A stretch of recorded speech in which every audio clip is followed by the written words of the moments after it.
That's the site. We'll get anywhere with that. Everybody will know they are looking for something in yours. That's quite peculiar for Norway. Because there are some countries that get taxes. This one's quite peculiar. Yeah, exactly. Can I just check my presentation if you don't mind? Yes. 1 second. Sure.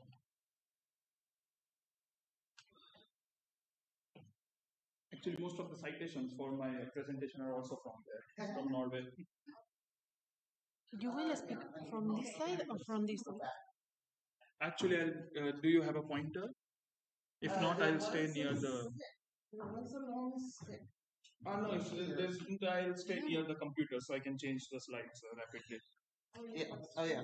So I'll speak from this side, right? Because 1 second. I need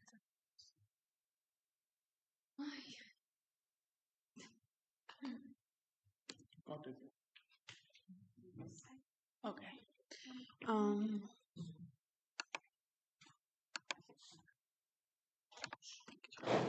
First time. You will be presenting that side or in this side? It's for the camera. It's better everyone at the same place. Yes, Can we improve but the you quality? decide. I move the camera. Can we improve the quality of it? It seems to be blurry, and my presentation has some, graphs in it.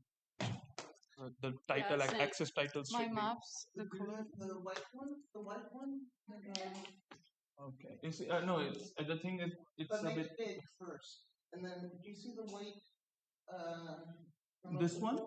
I think it has a focus button. I won't play with this Could right be now. worse. It Exactly. can be worse. Volume freeze. No, it's the White one. This one. Okay. But can you But you have to read point the there. slides? No, but that's better for my glasses. Oh my gosh! Even this looks horrid. Open it. Put it big Put first. it on presentation mode. Yeah. Yeah, my maps looks like. Can I? Look, let's check my map. Oh, I can't see the labels. It's fine. Can point it out. Yeah. Oh, mine, the colors are horrible. Mine as well. I'm sorry. I turned. They look like fluorescents. This one should be proper. This light way. You turn it off? I turned it off. Oh, it's no, on. no. It's on. Okay. But how to change the slides with this? No, I have to change it from. We don't have a pointer. This one? This one?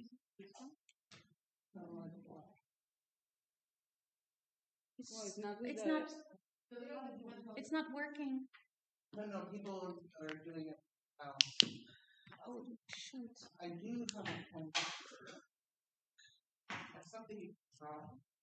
But I'm like in the next batch. I prefer with my finger. No, it's changing the slides. But most people.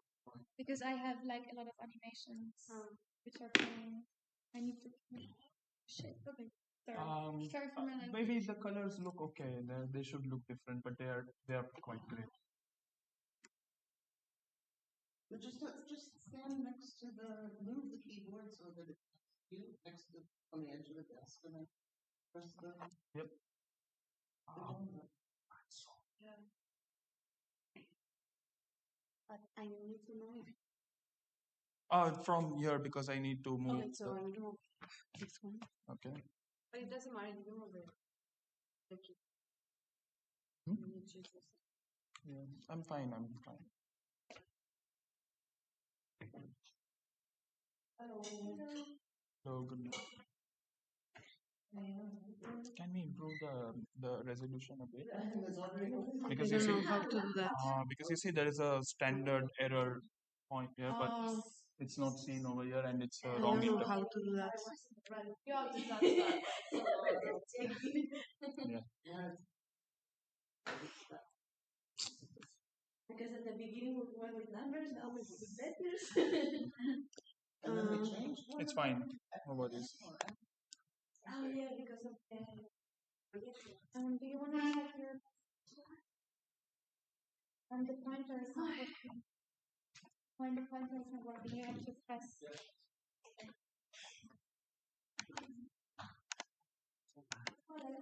Do you want to check? It's here? Yeah, it's here. ¿De ceja?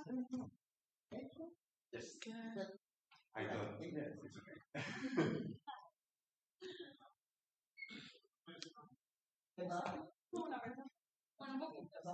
Iba. Está yendo a peor.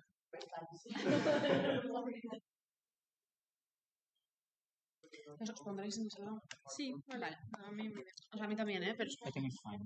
Ok. Porque o sea, necesitamos el teclado para pasar y el Sí. teclado. Es que voy a preguntar, porque ayer estuve aquí, pero no me acuerdo cómo hicieron. Creo que no usaron ningún... Vale, voy a dejar ya preparado, ¿vale? Así. A ver, ponte en este lado.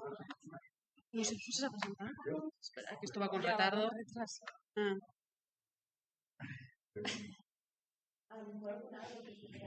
Vale, Pero no se ve la pantalla. aquí se ve la pantalla. O sea, esto os tiene que enfocar vosotros. Ah, vale. Pues sí, Es que yo voy a el otro estar chico era muy alto. Qué vergüenza de la cámara.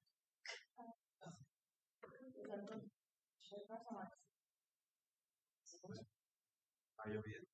Vale, sí, creo que bien. No es bien que el jurado esté allí. Pues, ya está bien. Sí, lo que hago es eso.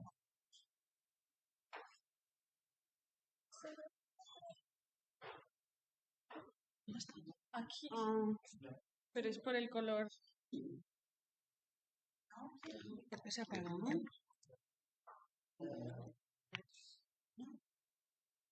Ay, he apagado la cámara sin querer. Maravilloso.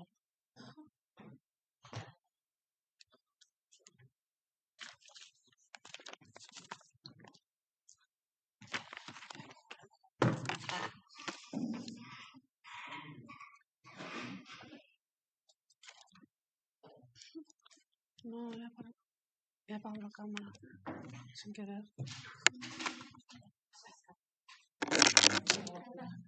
Espera, tengo que ir a donde ti. Tranquila, yo no tengo prisa.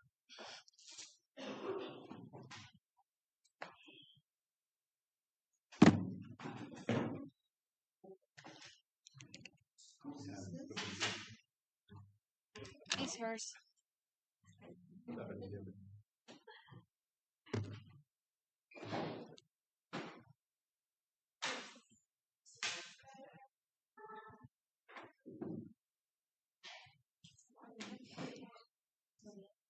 Yeah.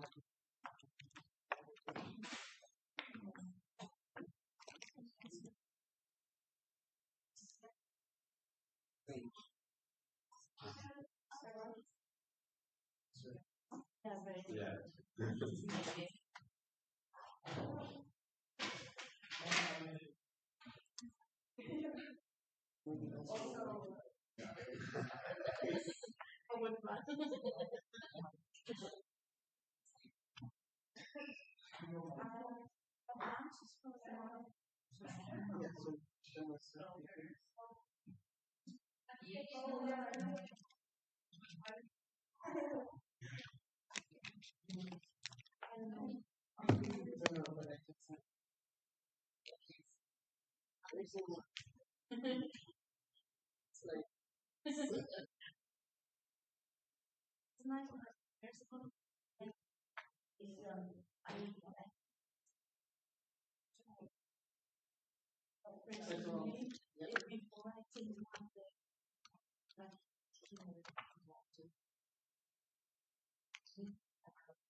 Corazón, no.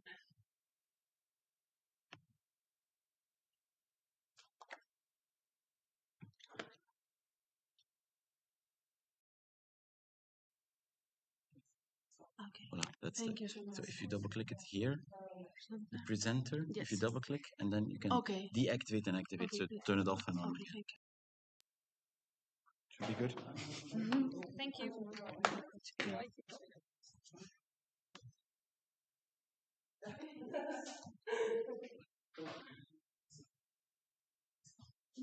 Va, ya está. Vale, ahora uno de los cuatro que tengo. Sí. Vale, cualquier cosa me dices.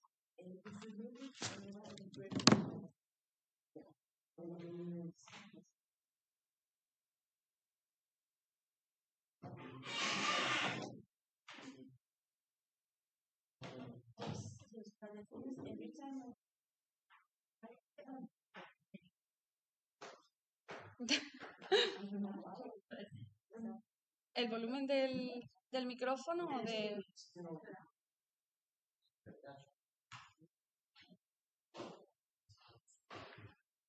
Investigating the area overload of bottlenose dolphins habitat, ¿vale?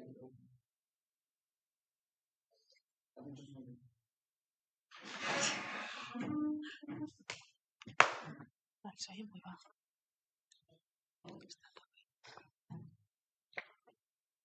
Más o menos.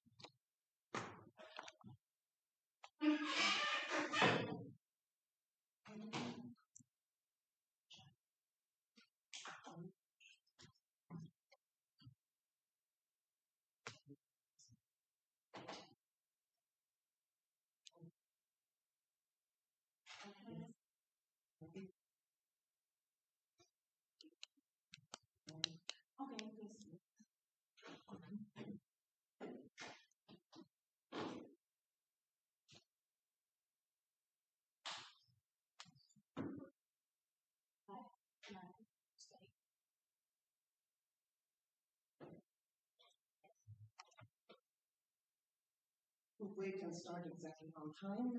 Okay. Do you know whether people are tuning in online to watch? I don't know. I sent the link, but I don't know if they can watch it or not. They're working. It's live now. So. Okay. Yesterday, somebody got a surprise congratulations from her father. It's very nice to know that, right? Yeah, I sent the link, but they're working, so I don't think they're gonna be able to watch It wasn't one. Yeah, but they're working. Oh. They're in their jobs. Maybe my brother. He's gonna record it or something. I don't know. I think it would be, Yeah, they say that maybe. So just in case, I think. Yeah. Hmm.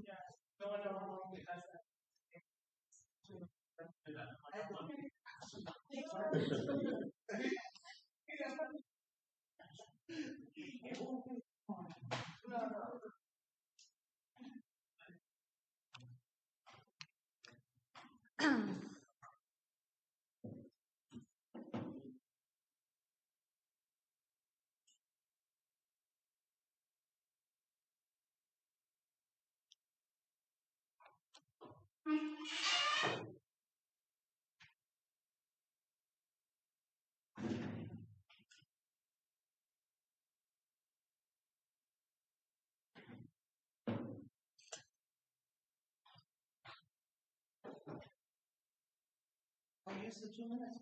Start then. And look. Session number 5. Good morning, everyone.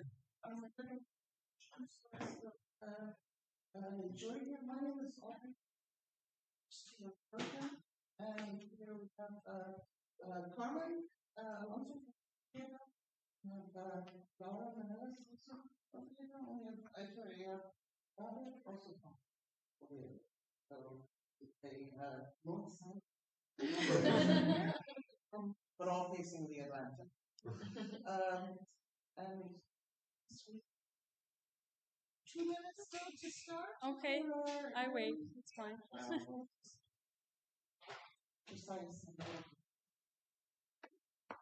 As you probably know, we have 15 minutes to give your presentation. Give you a signal when there's 1 minute left. 1, okay. Would you prefer? No, it's fine. Then we'll proceed to Okay. and we can have questions from the audience and questions from people who might be tuning in online. Okay. Thank you.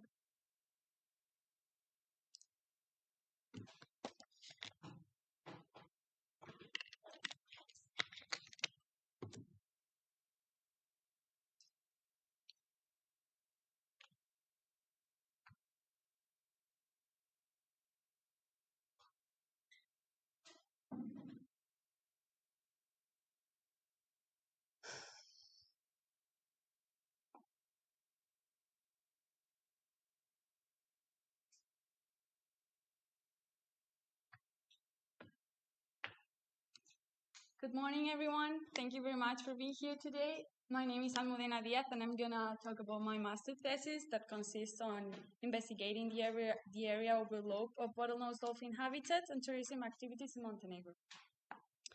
As I already said, the species I work with was Torsius truncatus, commonly known as bottlenose dolphin, and is one of the cetaceans that can be found globally, including the Mediterranean Sea, but this population was classified by the IUCN as least concern. The bottlenose dolphin is one of the most prevalent cetacean species in the Adriatic Sea, with a population to be estimated to be around 5,700 individuals, but this population has suffered and decreased, and with a continuation of this trend. All these populations are under pressure due to mainly a combination of anthropogenic factors like overfishing, habitat degradation, marine traffic, etc., in the critical habitats. And what are critical habitats for bottlenose dolphins? Are essential areas for the conservation of this species, as it provides the necessary resources and conditions for their survival and reproduction, including areas that provide food, shelter, breeding grounds, and migration corridors. It has been seen that the South Adriatic bottlenose dolphin population has preference to narrative waters. Therefore, the coastal mass tourism is one of the big threats they suffer. Also, the Mediterranean Sea is one of the big business in tourism, with a 50% of all tourism arrivals worldwide. And inside the Mediterranean, Montenegro is an emerging touristic destination in the Adriatic Sea that has suffered a big growth these last years. And this rapid expansion is putting a lot of pressure in marine environments indirectly and directly. For example, the resorts and hotels produce a lot of foot traffic that produce litter and derbies that can change the water quality, and this can change the population distribution. Also, the construction of these hotels and resorts can produce habitat degradation that disrupts the natural migration patterns of the animals. And all this tourism produce a lot of noise and pollution that can cause stress to the animals and make change in their behavioral patterns. So there is a significant conservation concern, that is the spatial overlap between the critical habitats and the human activities, in this case, the tourism. So in Montenegro, there is a growing need to understand the extent to which these touristic activities overlap with the dolphin habitats and the potential impacts on their well-being. That's why the objective of my project were to investigate where the habitats of these species are within the coastal waters of Montenegro, identify the areas where the aquatic touristic activities are carried out, and identify with these two areas overlap. To this purpose, data collection took place in the Southern Adriatic Sea. You cannot see very well the maps, but we are going to see it bigger now. In the narrative waters of the coast of Montenegro between September 2016 to March 2023. Here you have the map. For the dolphin data collection, we carried out land and boat surveys. We selected, 8 land stations were selected in advance that you can see in the map with black dots. I'm going to say the names because you cannot see them. In the north, we have Embrc, Rose, Lustica Bay, Kakrit, Budva, Var, Uteja, and Utsi. And these land stations were selected in advance. And then to maximize the coverage of the Montenegrin coastline, boat surveys were conducted along several routes. In dark blue, you can see the land coverage, and the light blue that goes through here is the boat coverage. For the touristic activities data collection, to identify the main touristic places, I selected 6 categories that were marinas, main boat rentals, hotels, resorts, main jet ski rentals at beaches. I also classify the beaches depending on their lengths in large, medium, and small. And I took the geographic coordinates from Google Maps and Google Earth, and then I plot them in QGIS. And once I plot them, I associate a buffer zone per category, depending on the influence they have, as you can see in the map. And once I did the buffer zones, I saw that there were 3 clear nuclei of buffer zones with different density of touristic activities. In the north is this bay. It's called Boka Kotorska Bay. That is going to have a great importance, and I'm going to talk about it later. That has high density of touristic activities. Then this is Budva, close to the shore. There is high density of touristic activity, and far from the shore there is medium density. And then in the south part of the coast, there are low density of touristic activities. For the dolphin data collection, as I said, we carried out land and boat surveys. For the land surveys, they last at least 3 hours, beginning sunset and sunrise, and ending on sunset. And we follow a protocol of at least 3 researchers scanning the sea constantly with binoculars. We also use a theodolite to scan the sea and to take the exact location of the dolphins. When a dolphin was spotted, it was classified as present, and we collected data by instantaneous focal group scan sampling 5-minute fixed intervals. And then for the boat surveys, they took place every 15 days from 3 to 5 hours. With the boat, we keep a speed relatively constant of 4 or 5 knots. And we also follow the protocol of having at least 3 researchers scanning the sea constantly with binoculars. We use global navigational satellite system tracking devices to keep the track of the boat. And we, apart from the data of the group size, group behavior, and a lot of data we collected, also for other projects, in the boat we took the distance of the dolphin from the vessel, the behavior, photo ID, and also acoustics.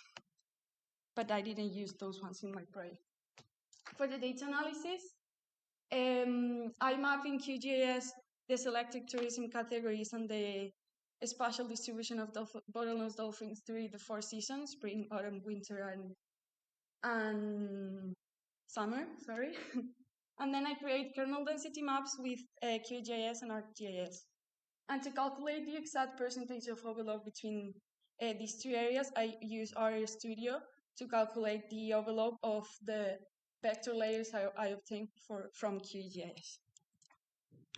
Here we have the results. This is the kernel density map of the touristic activities area. The line in black is the overline of the buffer zones of the touristic activities that we saw in the methodology. And then we can see that the highest tourism density is in the Boca Kotorska Bay. The colors are not really good in the screen, but Boca Kotorska Bay and Budva. And there are also high density of touristic activities along the whole coast of the southern part of Montenegro. These ones are the kernel density maps of the dolphins. We're gonna see them bigger now, so it's gonna be easier to see them. We also have the overline of the touristic activities buffer zones, but in this case with the 3 categories, with high density in red, medium density, and low density in green. We see that the Boca Kotorska Bay has the highest density of dolphins during the 4 seasons, and there are also high medium density of dolphins in summer in Ulcin, and in autumn in Ulcin and in Teja, that is supposed to be orange. And there are a medium density of dolphins along the coast, along the southern part of the coast during the 4 seasons too. But then in Budva there is a very low density of dolphins, and they are farther from the shore, and also overlaps with high and medium density of touristic activities. This is summer, for you to see it clearly. Winter, spring, and autumn. And then regarding the percentage of overlaps that I did in RStudio, here you have the table where you can see the 4 seasons, and then this is the overall, the overall of the buffer zones, the overline, and then the 3 different densities of touristic activities. And here we are seeing the percentage of the dolphin distribution area that overlaps with the touristic activities area. So the results of this study shows that there is a clear overlap between the 2 areas. Also, despite the sampling site reach areas of 1,000 meters depth, we see a concentration of dolphins between the 0 to 200 meters, and this goes with what I said in the introduction and also with other studies that constantly say that the population of South the Adriatic Sea has preference to negative waters.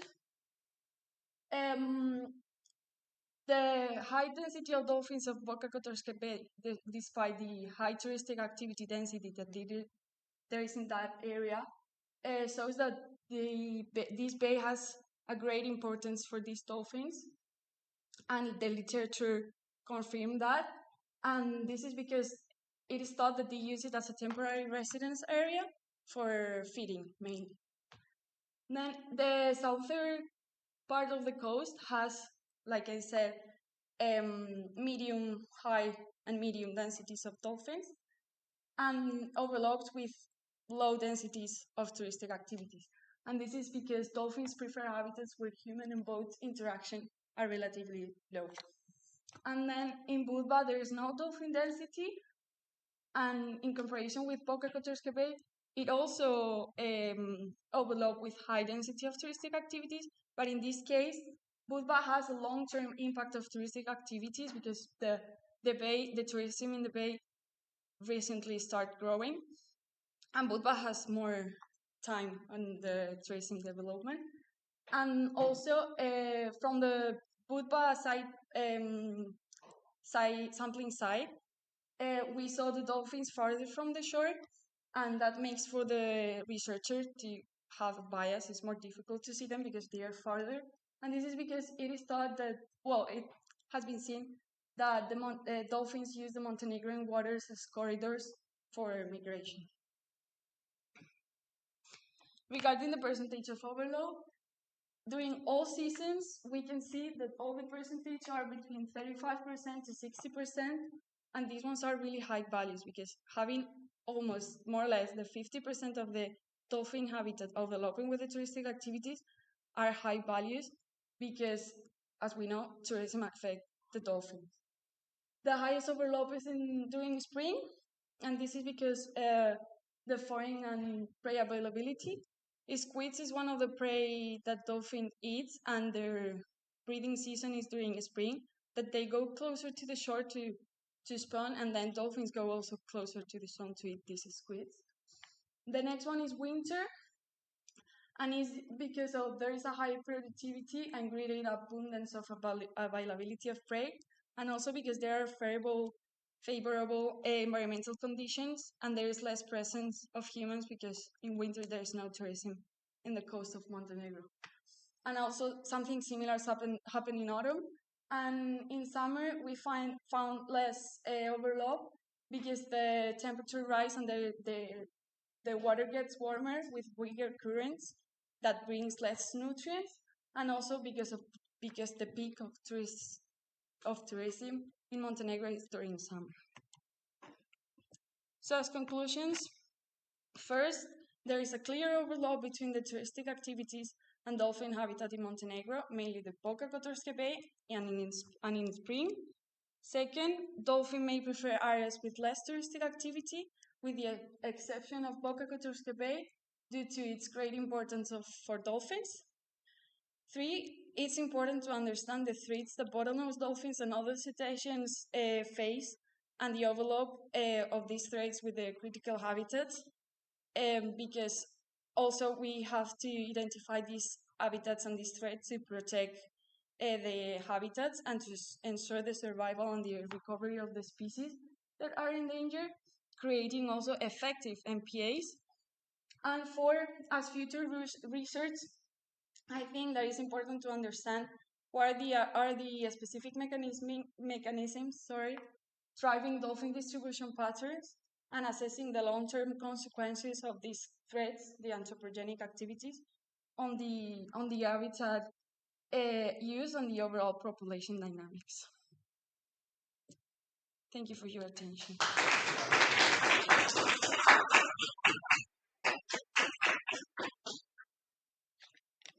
So thanks very much.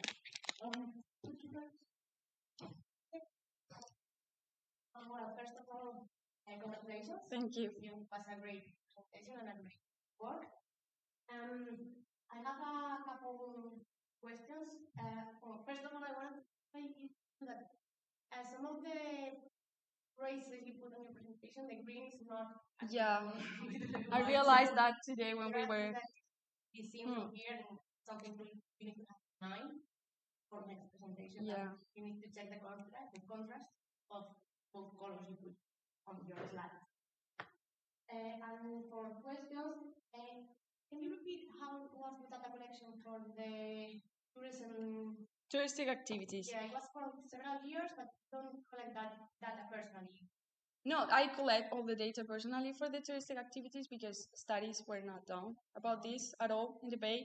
There are a lot of work with marine traffic and behavior and the population that there is there, but not with tourism at all. So I went through the whole coast with Google Earth, Google Maps, and also in person by car, checking because there are hotels that appear in Google Maps but are closed. So I've been checking everything personally and selecting the big hotels, resorts, and all the categories that I said there that are open, of course, and available. And then I created buffer zones depending on the influence because, for example, marinas, the boats go farther, so they have a bigger influence than a simple small beach. You know what I mean? So I did it myself.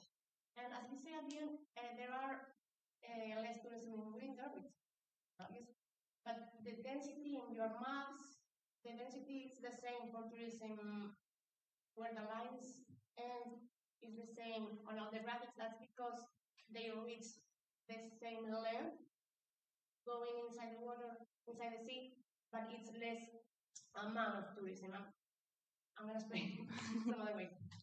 Your graphics that don't show how many tourists are in those areas, they just show how far along the coast they go. You mean with the mapping with the touristic activities? Yes, because it's separate in different seasons, but they are the same. This one. Yes, but when you separate that graphic in 4 seasons, it's the same for the 4 seasons, and you said that we have less tourism in winter. Yeah, well, I've been there in Montenegro, of course, but during winter there is no tourism at all. So that's why dolphins go closer to the shore because even though you have the red line, yeah, they're not active. Yeah, People there watching those exactly. So I think that was what I haven't read properly during your presentation, but I think that's for it now. Questions? Thank you for your presentation. It was very interesting. I asked a couple of questions. I would like to know why did you choose this species of dolphin and how were you able to identify these species? Because I mean, they were far away, so how is it possible to identify the species? Yeah, I work with an association that is called DMAT, that is in the beginning of this one. They've been working with dolphins and cetaceans in Montenegro. Well, it's Turkish, but they have a place also in Montenegro that they are using, and they've been working since 2016, and they've been collecting data all the time with interns and volunteers and master students or everyone that wants to work with them about dolphins doing surveys every day. Well, if the weather conditions were favorable. So they have different, well, not tricks, different. I don't know how to say it, but yeah, the two main species that we found there are the striped dolphins and the bottlenose dolphins. So they are very different. The bottlenose dolphins are bigger, and usually they are smaller groups, and they go slower. And striped dolphins used to go at least there in big groups, and they go faster. So it's kind of easy to identify them, even if they are far. And is there any reason why you only chose this species and not two? Because it's the main species you see there. You cannot see. I've been there 4 months, and it's the only cetacean I saw there during all the time. Okay. Do you know approximately how many dolphins were used in this study? Yeah, in the southern part of the Adriatic Sea, that is this part, there are like about 100 individuals. I have a friend now that is still there, that is working with photo identification, and is gonna study also the residency patterns and stuff of the dolphins there. But the population is estimated to be about 100. Okay. So you conclude that the populations of dolphins overlap with the main tourism spots, right? Mm-hmm. And which action plans or would you recommend to stakeholders or to prevent tourism to affect? First of all, we have to study more about this because this was a thesis that was 4 months, but there is no studies about tourism at all in that bay. Well, in Montenegro, and after that, well, study the distribution patterns of dolphins and the behavior and a lot of things to understand properly the population that is there. And once we understand why they are living or why they are there or why they are in the north or in the south or wherever, try to create effective MPAs, because in Montenegro there are 3 MPAs, but they are more for seagrass and they don't protect properly the cetaceans of the area. So create effective measures in the MPAs for fishing and other activities for them. And maybe also the tourism in Budva, there are already big buildings and it's really developed. But in the bay, it's really small. All the apartments and hotels are kind of small.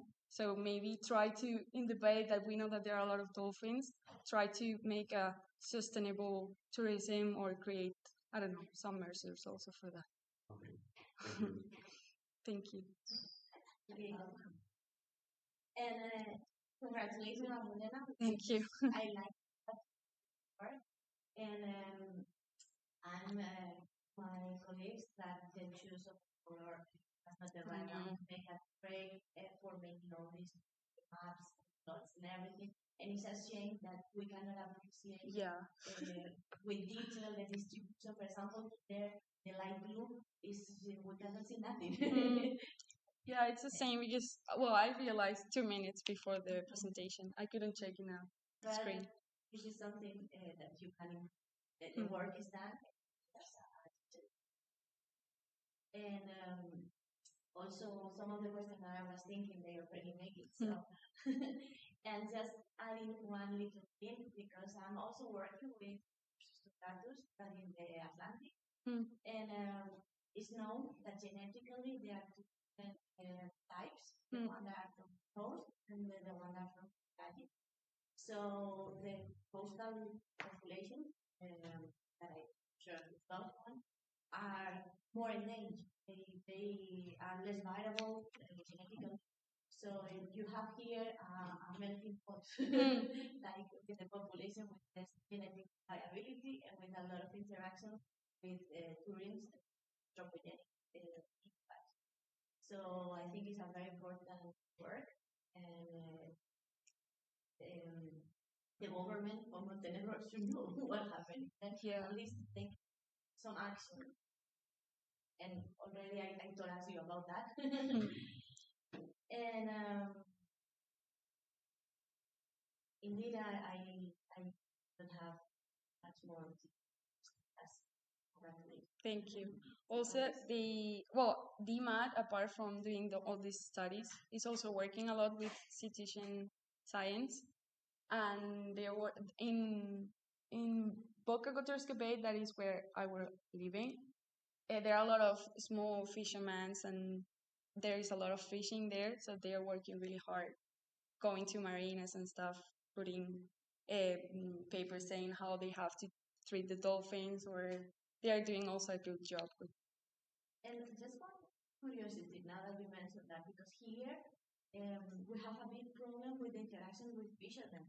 Yesterday we just have a stranding. The dolphin was really cut and with the nets and so on. The time that you were in Montenegro, did you see or know about interaction with human collision with watching activities or fishermen? Like that? Not with collision, but I saw personally in 1 or 2 boat surveys, because the boats that fishermen use are just for one person, like tiny boats, and they put the nets.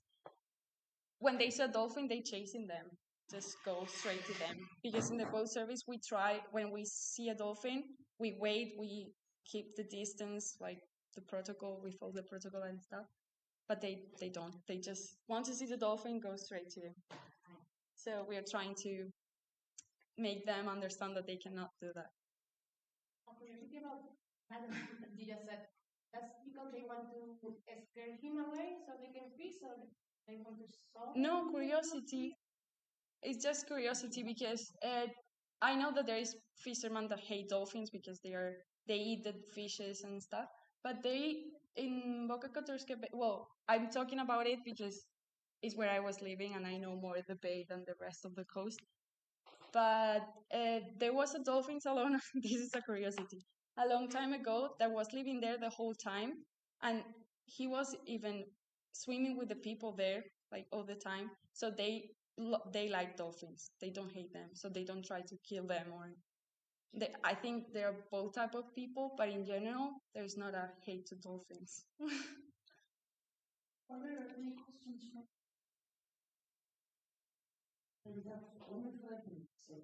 Yeah, just out of curiosity, what was the diameter of your buffer zone, and when calculating the kernel density, what was the resolution? For the kernel density, I use 500. Well, I'm gonna check. 500 meters for the radius, and for the cell size, I'm sorry, I don't remember. What was the other question? The cell size. Okay. It's in the. I'm so sorry.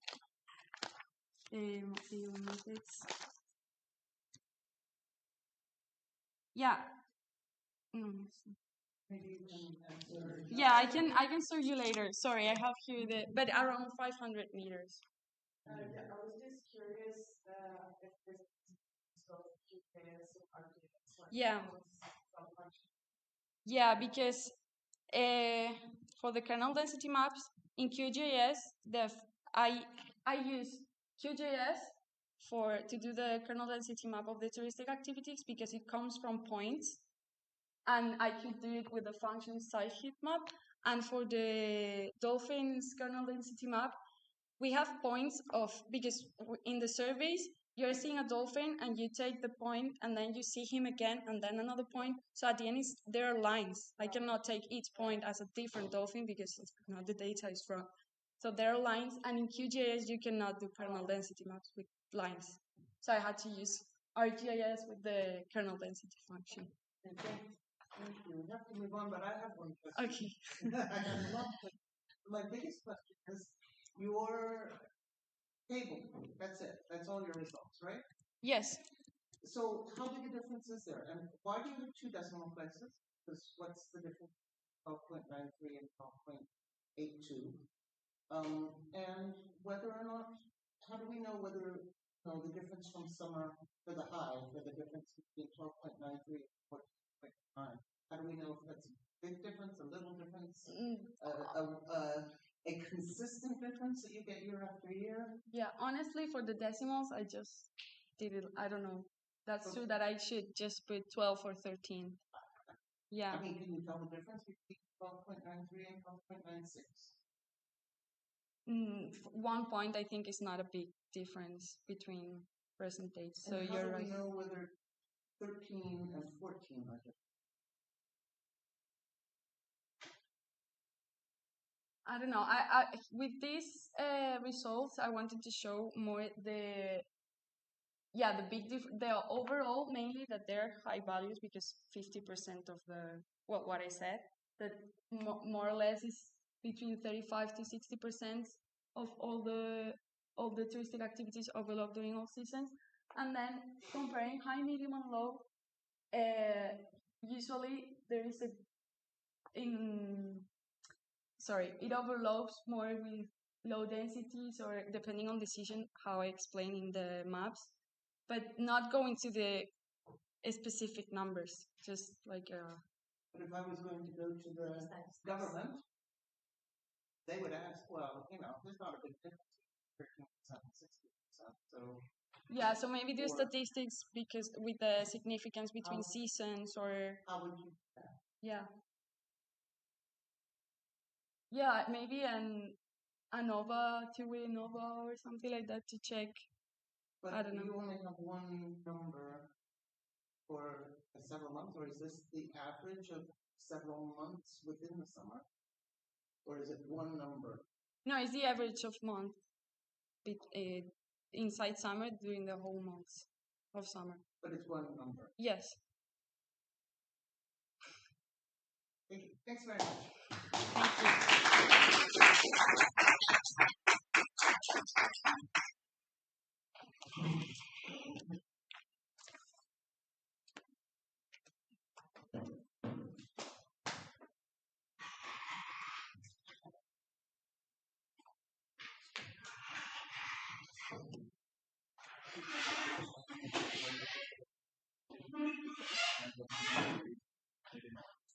Thanks for that.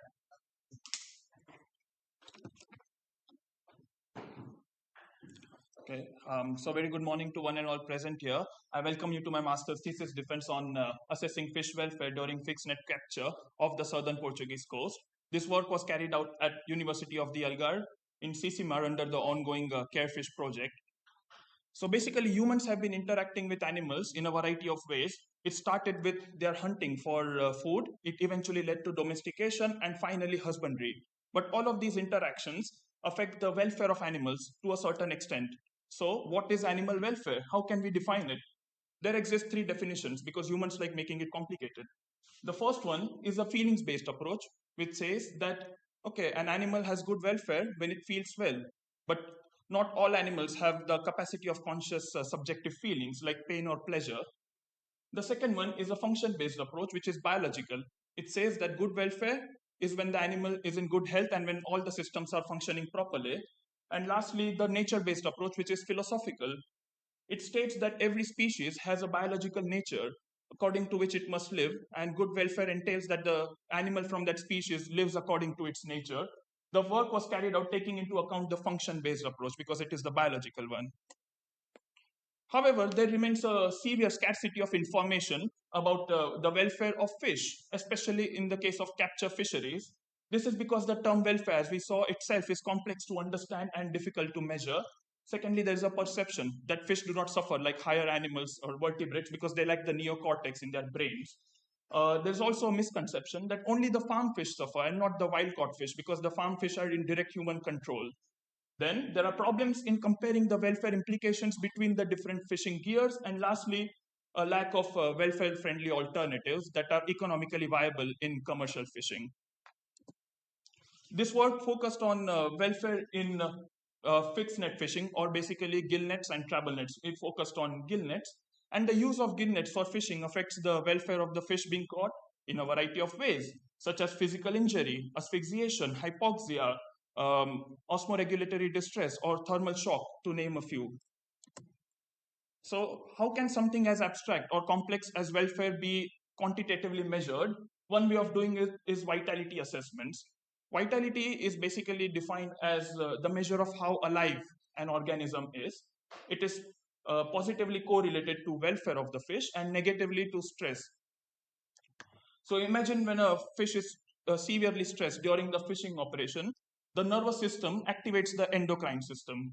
Okay, and it further leads to a cascade of physiological reactions and changes in the body of the fish, which is eventually reflected in its behavior. So when you measure the behavior of the fish and also take into account the external injuries or the physical injuries, you can assign it an ordinal index, which is called a vitality score in a method called categorical vitality assessment. Coming on to my research objectives, I started with three research objectives. The first one was to examine the impact of bottom set gill nets on fish welfare by actually going on board and carrying out vitality assessments as shown in the previous slide.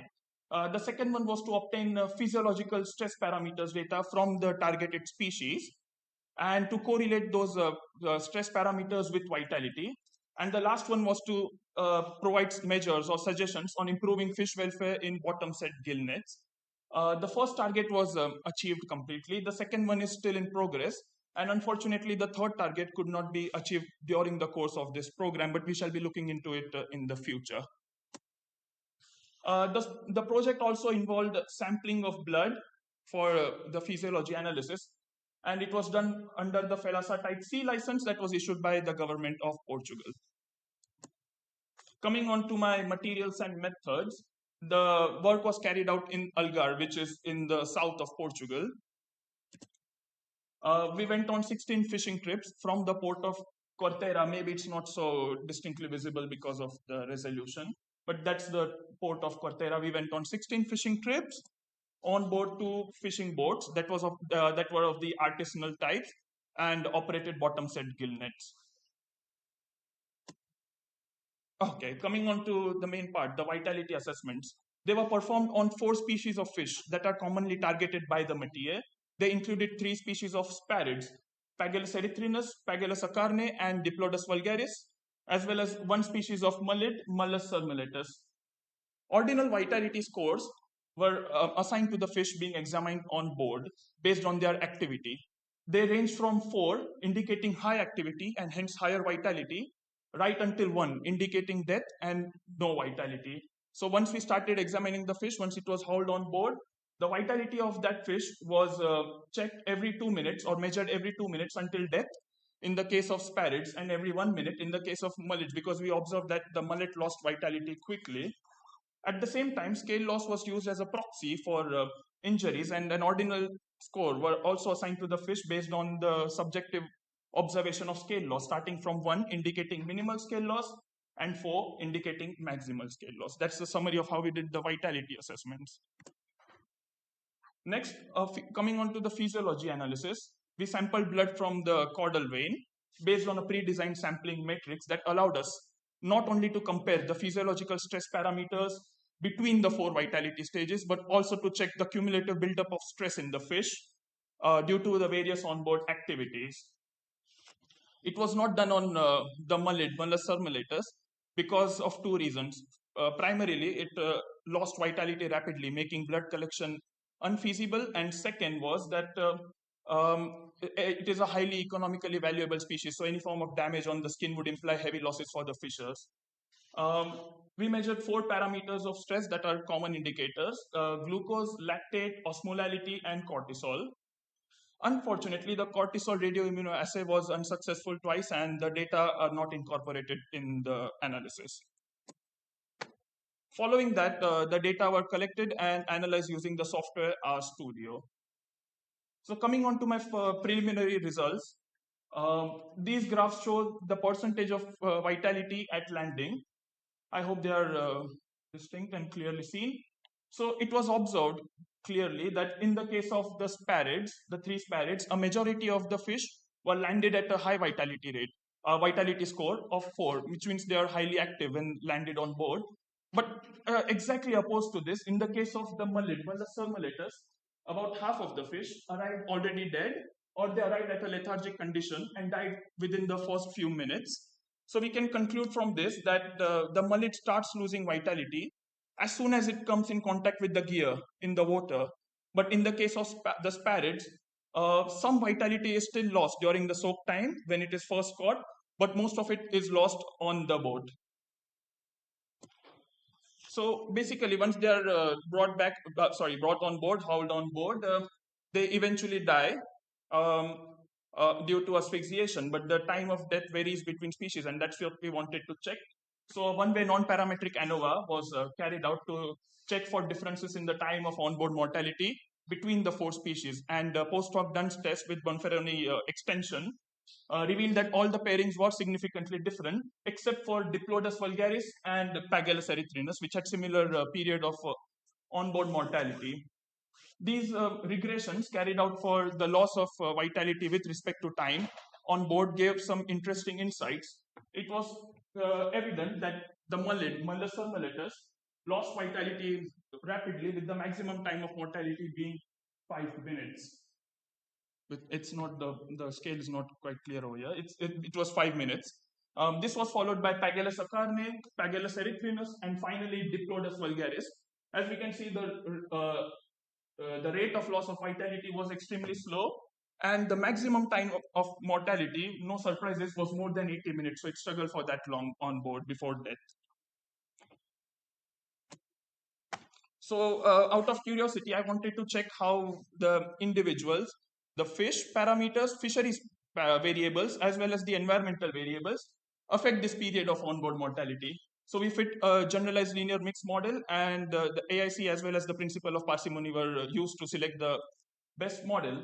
So the response variable is all the same one, time of onboard mortality, and it was seen that there was a positive relation with respect to weight of the fish. This is because larger fish in general have a greater tolerance to both physical as well as physiological stress. It had a negative relation for the atmospheric temperature. This is because as the atmospheric temperature increases, there is an increase in the basal metabolic rate and hence an increase in the oxygen demand, which is not met in this case because the fish is on the boat and not in the water. Hence, they die earlier at higher temperatures, and it showed a mixed effect with respect to sea surface temperature. This is the whole model consisting of all the species, and submodels are also fit later for individual species, but they are not shown here due to the scarcity of time. Same with scale loss. Higher the scale loss, faster was the mortality, and the species, as I showed before, were significantly different to each other.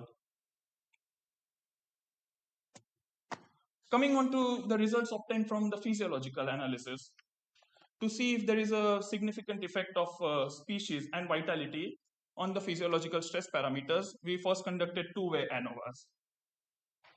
In the case of glucose, it was seen that the glucose concentrations in the blood were significantly different for the three species that are not quite evident in this one, for the three species, but not between the four vitality stages.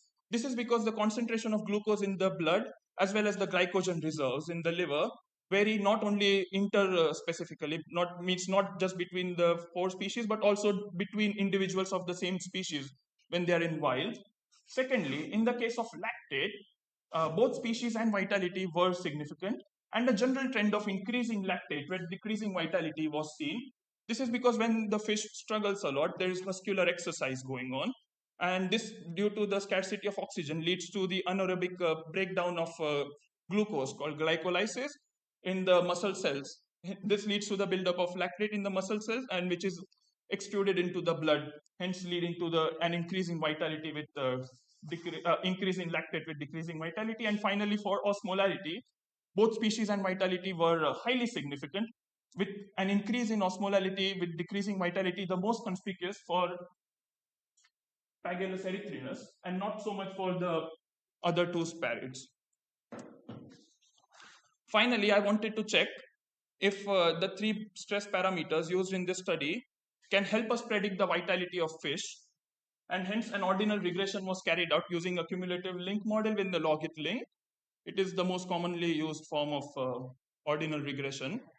It was found that only osmolality could significantly predict the vitality score, but not lactate and glucose.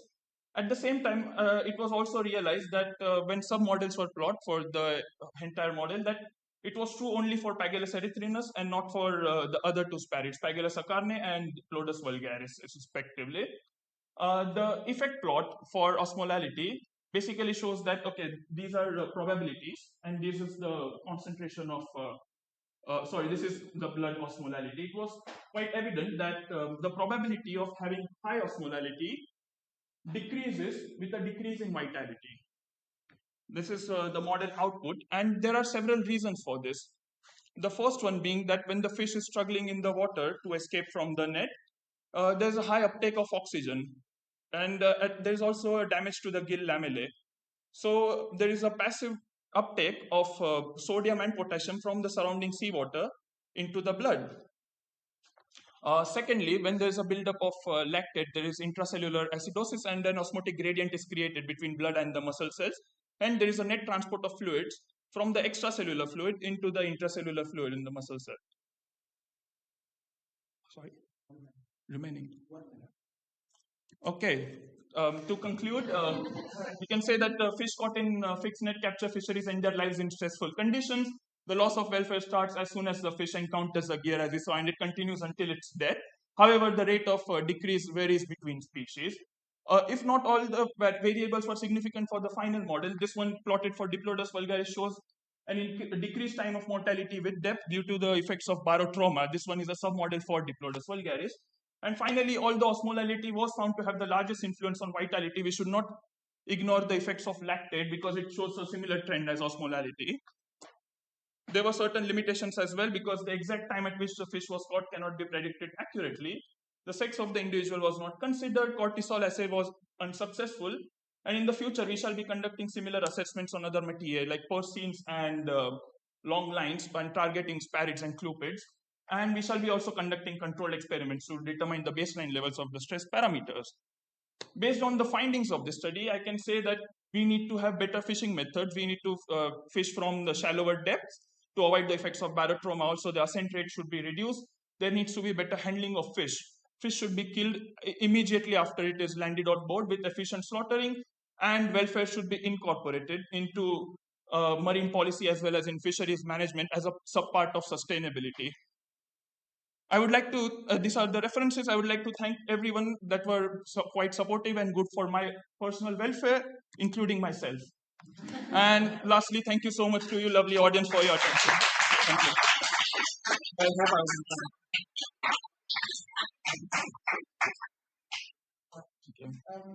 Shall we go in the same order of the questions? Okay. Or maybe. Yeah. Other people have questions too. Real quick, first, congratulations. Thank you very much. You did a great job, and the presentation was really good. Again, some problems with the graphics that are not seeing the projector. It happens to almost everyone in the Why do you think the moose has that rapid loss of vitality that starts? The most rapid, sorry? Loss of vitality when it's still in the water for the moose. For the mullus, we cannot be sure because the physiological indices were not collected for it. But I observed a high amount of scale loss in the mullets. That's my personal observation. The data for scale loss was for if you see the more scale losses. Wait, I'll go to that slide. It's also Okay. the smallest species. No, it's the biggest one actually. That was surprising. So, but that was there are your pictures that are not great scale in the pieces. Yeah, they are not the scale. smallest picture, and Okay. I assume it was the smallest piece. No, they're mostly the same sizes, but there were certain Mullus surmulatus individuals that were quite big, but that was also true for Diplodocus vulgaris. So basically, the width of these bar plots show the number of samples we had. If you see more scale loss, we had only a few samples, and most of them were from the mullids. So one reason could be higher amount of scale loss and also higher amount of bleeding from the gills. Because of their shape, and secondly also for the sub model plotted for Mullus surmulatus, it was also that the mesh size had a significant effect. Yeah, so those could be the reason for faster loss of vitality, but obviously it's a different different from a different family altogether, not the sparids. So if you compare it to other mullids, maybe they show the similar trend. Okay. Yeah. And last question, really, how you will define welfare? How can I define welfare? Well, there are three definitions, as I said, but personally, if you ask me, personally, I would still go with the one I followed, the biological definition, because as I said, the feelings like pain and pleasure, humans express it. We don't even know if orangutans have the same feelings. How can we definitively conclude that fish have the same feelings, right? They could have some other feelings, but there is nociception, and nociception is, I go with nociception being the biological function.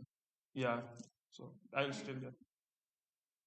Okay, thank you for your presentation. It was very interesting. Just to know if I understood, you measure the vitality score, yes, combining the injuries of the individuals with their behavior. Did I understand? Behavior? Yes, exactly. So imagine when a fish is landed on board, I took it in a tray, okay, and then I first looked at the injuries to assign it an ordinal, because in categorical vitality assessment, you have to take different categories and give them a single score. But we followed a slightly different route. Okay, so first I assessed the scale loss, which was mostly 1 or 2. They did not have a lot of scale loss. And then I started observing the vitality based on its activity. It normally started at 4 for the sparids, and it eventually went down. And every 2 minutes, I used to give it a vitality score. So if the fish is struggling, okay, say 4. After that, it stops struggles, but it still has the opercular movement. Okay, it's in 3 now. Yeah, and after some time it dies, and the time is different for different species. Yeah. So with this study, would we consider it good to the fish to be less alive? Yes, it is actually. That is relevant in on two levels. First is ethical.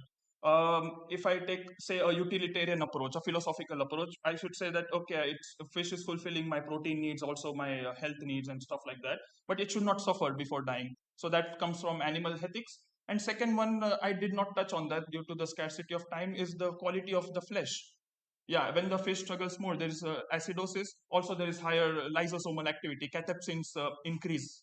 Yeah, and it deteriorates the quality of flesh. The fillet thickness you get will not be as good as say when the fish died early in good welfare conditions. So as you said, we would need some techniques that lead to death of the fish. Yes.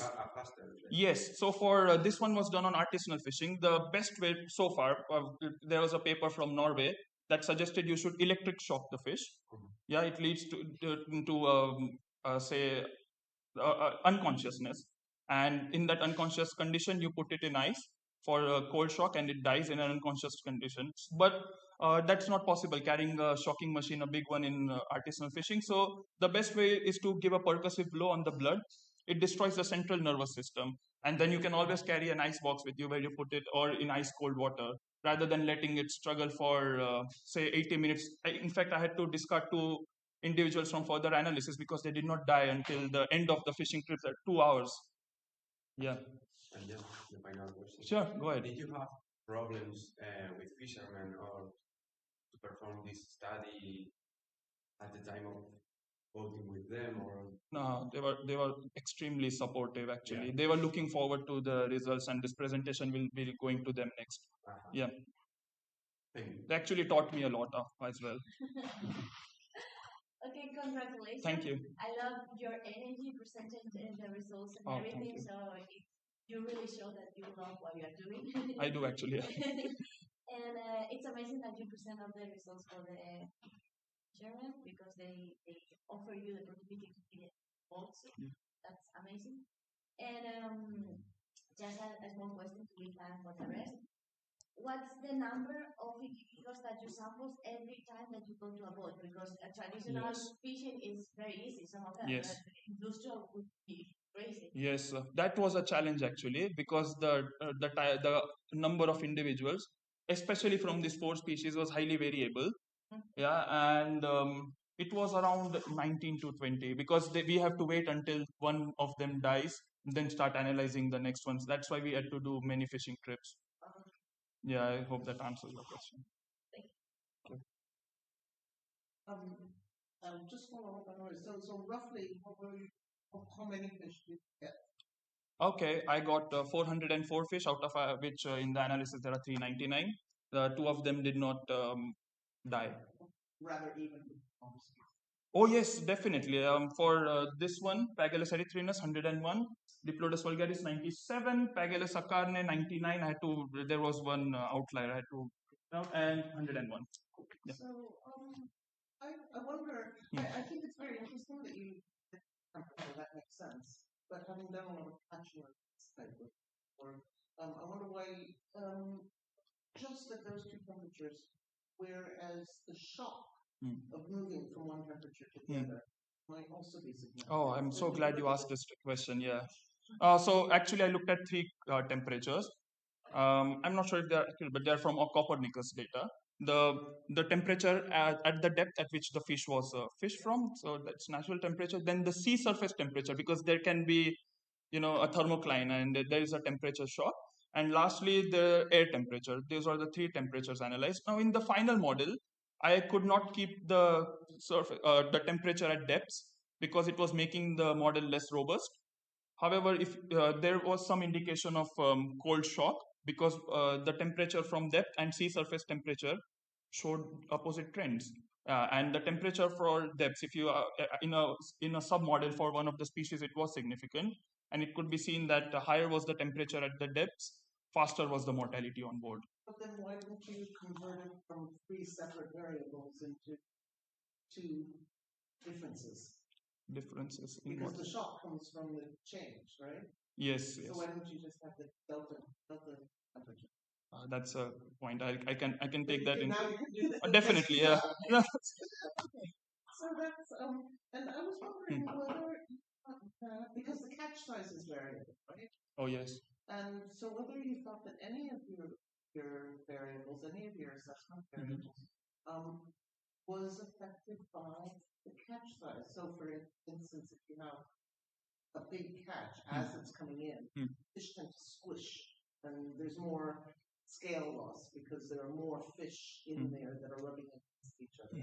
Do you keep track in any way of catch size for that particular pond, for those particular fish? No, a track of catch size was not taken into consideration, but to check the variability between the different fishing dates, it was the dates of fishing were included as the random factor. So if there were any changes in the main factors due to as you said, more catch or less catch, it could have been shown, but the variability was 0.02, the variance in that variable, the date.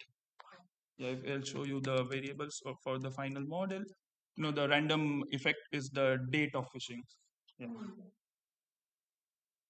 Okay. And I guess the last question is whether or not you thought that any particular combination of fish together would cause more or less scale loss in their habitat. So, for example, if you got one of the sparrows together with pollens, the sparrows are a little bit spiny or a little bit have more protrusions, and maybe they will scratch the mullet a little bit more. But do you think there are any of those kinds of interactions between the composition of the catch? I would not get into that actually, because you must understand that these are not the only 4 species that this material catches. It also catches, say, a scombrid, along with bycatch like a gorgon and sea fan. Now it has more spines, right? It can also affect the scale loss. So I would not look into the interaction of, say, one parrot has with another mullet. Have any just plain sort of intuitions about? I did actually. I did think about it, but later I dropped this variable. But yes, it could be if there is a mixed catch, and also the catch needs to be of high density because this gill net that we operated on was quite long. So if they're all clumped together, then yes, there could be an effect, and the mullet would experience higher scale loss because the parrot's scales are quite tough that way.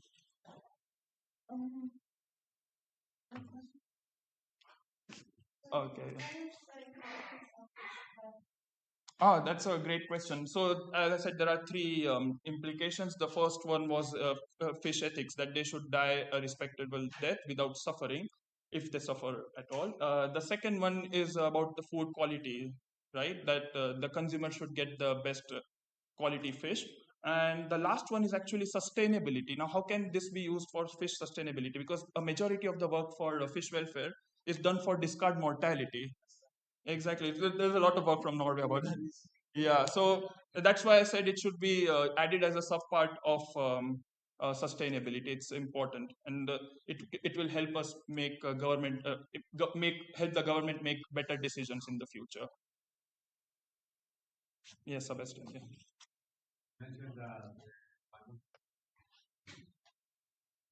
Hmm.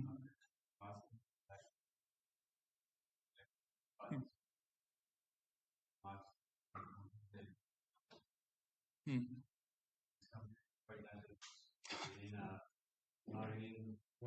Yes. It's used in aquaculture actually mostly. So you mentioned that the option to apply. Yeah, it's called a percussive blow. So what the fishermen do is they carry this instrument. It's called a fishing priest, right? So that is actually applied. Yeah, but not in the boats I sampled on. Okay. Yeah, they're mostly done for recreational fishers. They normally have a lot of time to do that.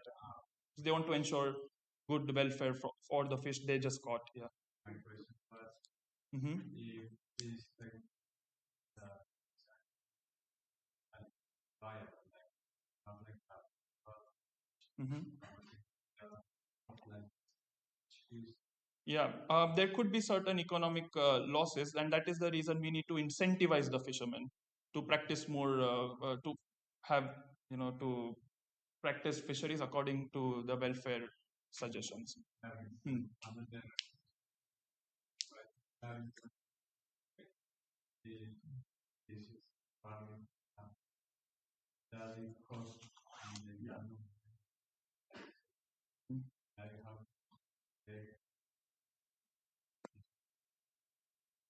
Yeah, that one great thing that can be done is through certifying the fisheries. So, like we have the MSc certificate for sustainability. We could also there are plans for this in the UK actually. They recently passed a welfare bill, an animal welfare bill. So they will incentivize the fishermen by giving them a welfare certificate, yeah, in the future. And this is done. So catch that is caught with the that has the welfare tag on it will have higher costs, higher prices than the one that doesn't. That is one way to ameliorate the economic losses, and also practice or training. It doesn't actually take a lot of time. If you take the fish out and you give it a percussive blow, if you have proper training, and put it in ice, yeah, just a few seconds more of your time. Yeah. Thank you. There was one question. So you were mentioning that the type of fishing was fixed nets? Yes, they are called bottom set fixed nets. Yes. And when you were analyzing the fish, did they all spend from fishing to fish a similar amount of time in the net? Like was the net set compared to the amount of time? Oh, the soak time? No, it wasn't, but it was around 50 minutes to 1 hour and 10 minutes. Yeah, actually, I wanted to take that as a variable, the soak time, because it has some publications in the past have done that, but you cannot accurately predict the time at the exact time at which the fish was caught, and it can lead to wrong conclusions. So, yeah, that answer. Yeah. We've now straight on to thank you. Thank you very much. Thank you.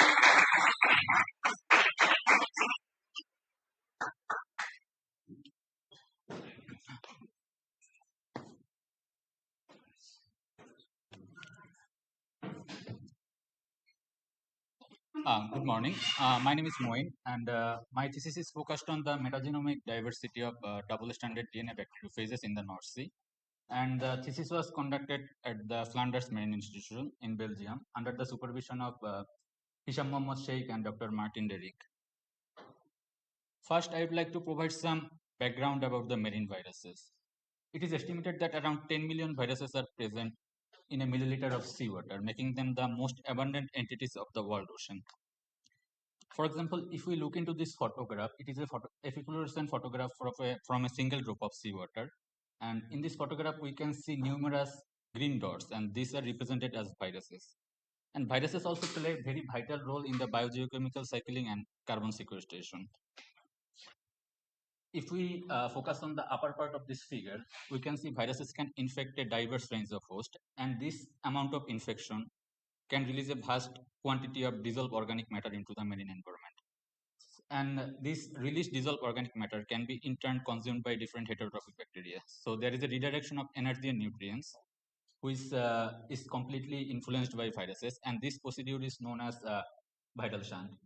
And this newly released dissolved organic matter can sink to the seafloor as particulate organic matter. So that's how viruses can also influence the carbon sequestration process. And this procedure is known as vital shuttle. It is also estimated that virus induces mortality can releases up to 145 gigatons of carbon every year. So my thesis is particularly focused on bacteriophages, and this group of viruses can host specifically infect bacteria. This is a generalized structure of bacteriophages. So we can see they contain a head, and within the head, they contain the nucleic acid in the form of DNA or RNA. And DNA can be either single-stranded or double-stranded.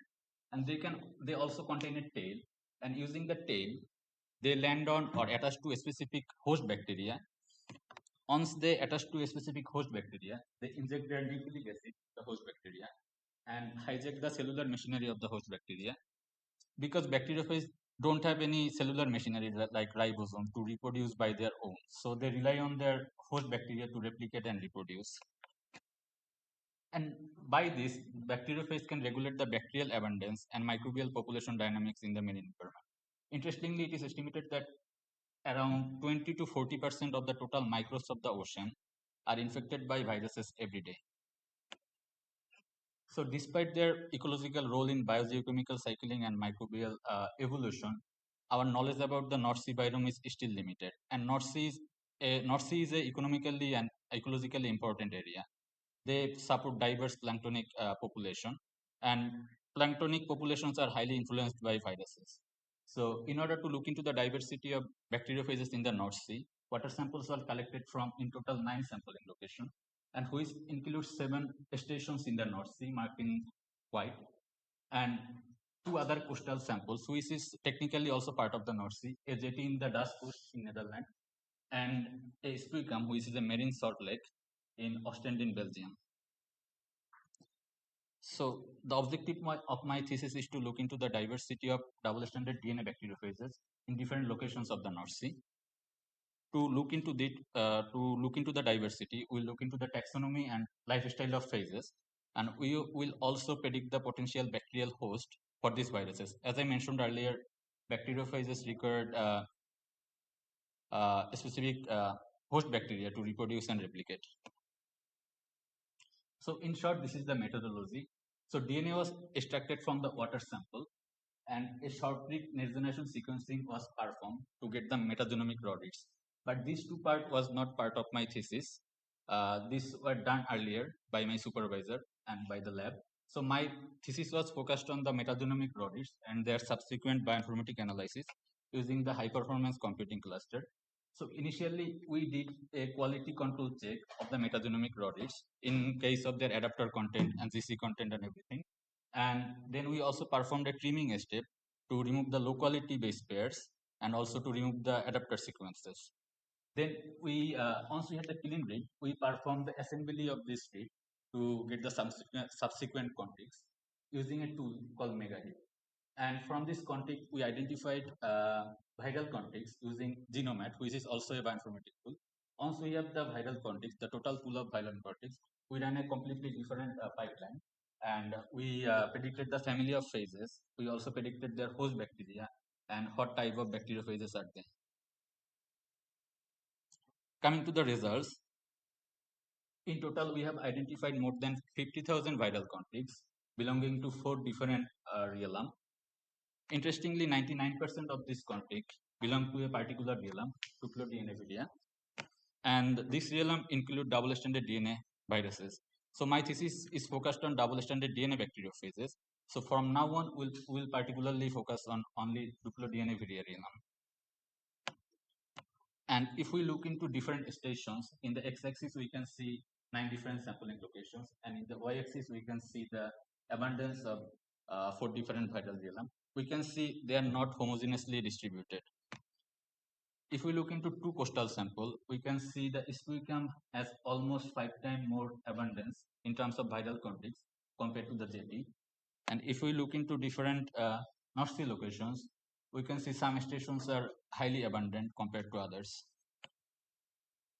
And from this Duplotian total pool of viral contigs, we particularly identified different families of bacteriophages. And in this heat map, in the x-axis, there are different sampling locations, and in the y-axis, the identified families of bacteriophages. So in total, we have identified 19 different families of bacteriophages, and among them, these 3 families are highly abundant across all the stations. Interestingly, these 3 families belong to a particular class of bacteriophages called Cauduvirices, which is characterized by tailed bacteriophages. This is a tail of bacteriophages with a double-stranded DNA genome. And if we particularly look into the North Sea stations, we can see these stations are highly diverse compared to the other stations. And again, they are highly dominated by Autography viridi, Piano viridi, and Jogale viridi. And these stations are located, the diverse stations, are located at that part of the central North Sea. And if we look into 2 different coastal samples, we can see spuicum, which is a marine salt lake, are much more diverse compared to the jetty in the Dutch coast. And In general, in SPUICUM, we have identified more than 15 bacteriophages family, where in JT, I guess, we have identified around 7 bacteriophages family. So our study first time reports the presence of these bacteriophages in the North Sea. There is so far only a single study published on the bacteriophage composition in the North Sea that use the metagenomic approaches. And if we compare their study with our study, we can see that in the previous study, they have identified these 3 families of bacteriophages, Myopodon, Cephobiridae are the dominant family. But we have to consider that these families of bacteriophages are abolished by the International Committee of Taxonomy of Viruses in 2022. And in places of this family, the International Committee of Taxonomy of Viruses proposed some new taxa. So using the updated taxonomy, we have found that autographicity, jovability, and clinability are the most dominant family. So our study provides a more updated understanding about the North Sea biome or North Sea bacteriophages.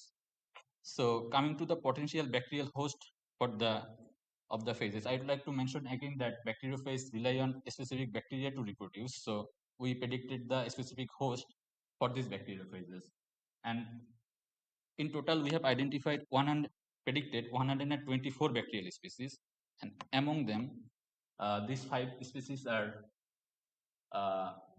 highly abundant across all the stations, and it includes 3 species from the candidatus, 1 species of Flavobacterium, and 1 species from the Lactobacillus. To better understand, we have sorted these 124 bacterial species into their corresponding classes.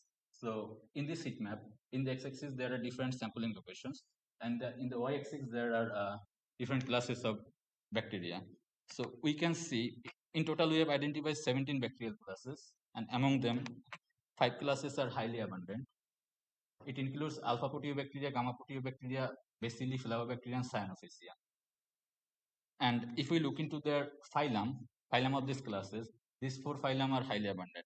And this finding is highly comparable to the previous study of the North Sea.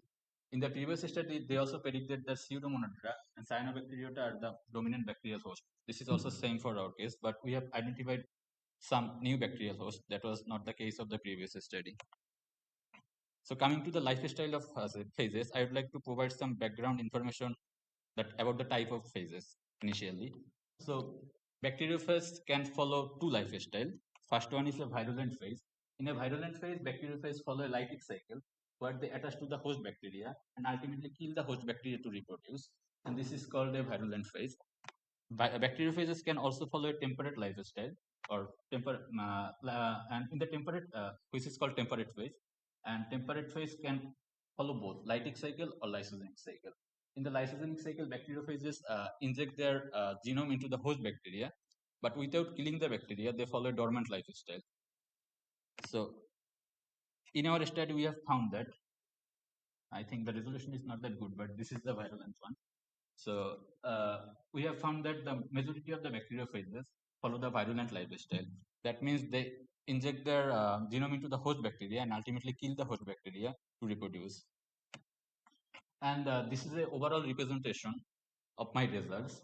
So first, if we look in, so this bar represents the identified viral families that we have identified, and this middle bar represents the life history strategy, either virulent or temperate, and this bar represents the potential bacterial host.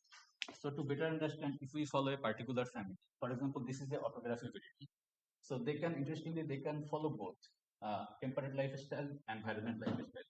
And if we follow this pattern, we can see they can specifically infect 2 different bacteria. So in conclusion, North Sea biome is dominated by the double standard DNA bacteriophages, and this is not only the case for the North Sea. This is also the case for Atlantic, Adriatic Sea, and also the tropical Indian Ocean and Mediterranean Sea. These oceans are highly dominated by the double standard DNA bacteriophages, and in total, we have identified 19 different families of double standard DNA bacteriophages, and they can infect 124 potential bacterial hosts that belong to 17 different classes, and most of the phases show a virulent lifestyle. So in case of some future recommendation, we would like to investigate we can also investigate the diversity of some other group of viruses, including the single stranded DNA virus, giant virus, and RNA virus. We can also analyze the virus host interaction through auxiliary metabolism. And we can also expand our knowledge on the microbial evolution and how they influence the genome of the host cell by the horizontal gene transfer. And thanks to my supervisor and my promoter and all the Embrc colleagues, and it was a really great working environment there. Thank you. And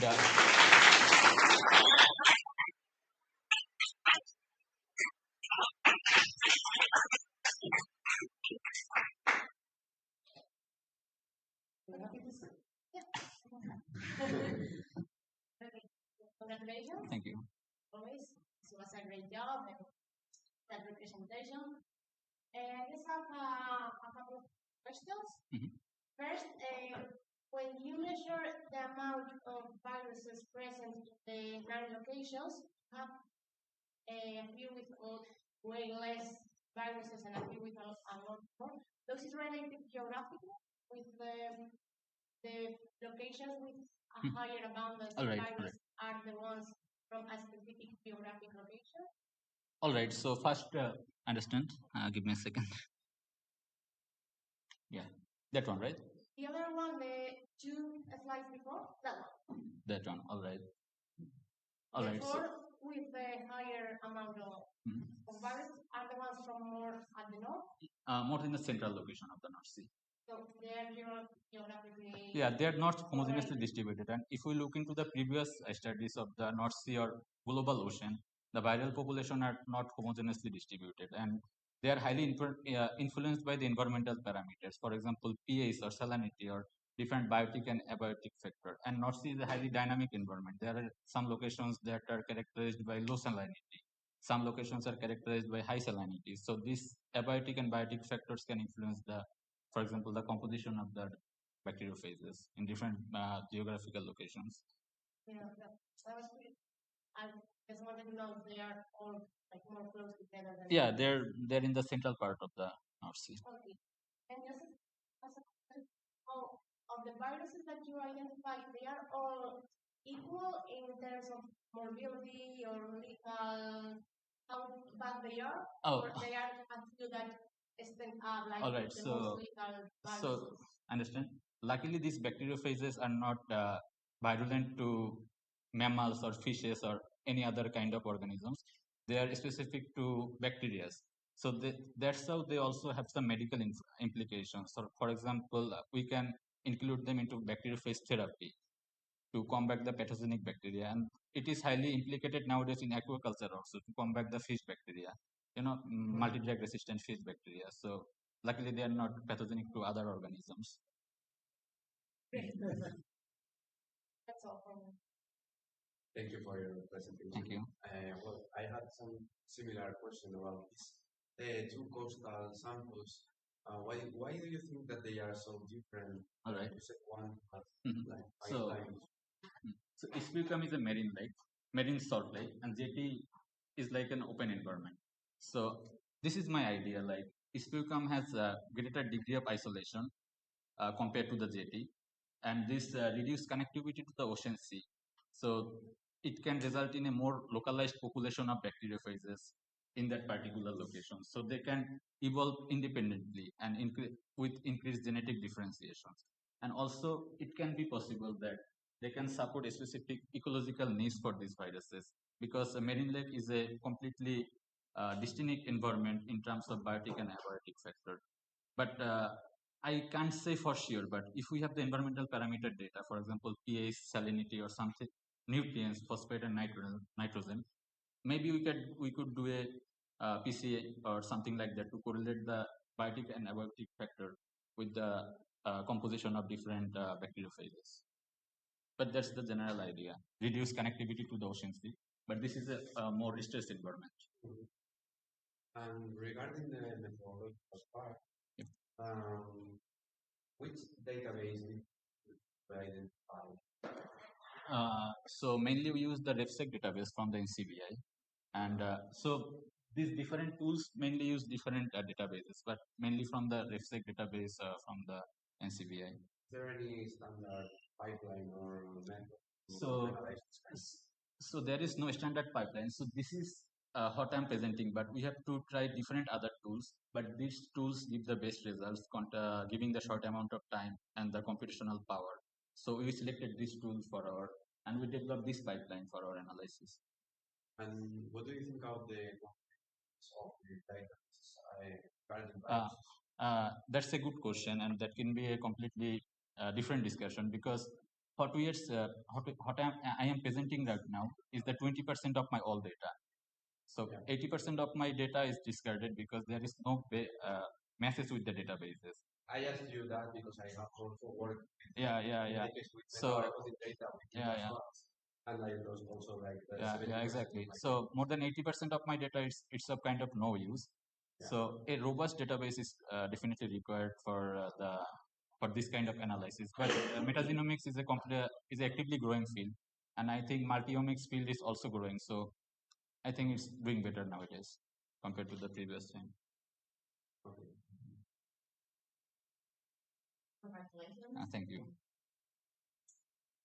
I want to ask you questions that are related to Okay.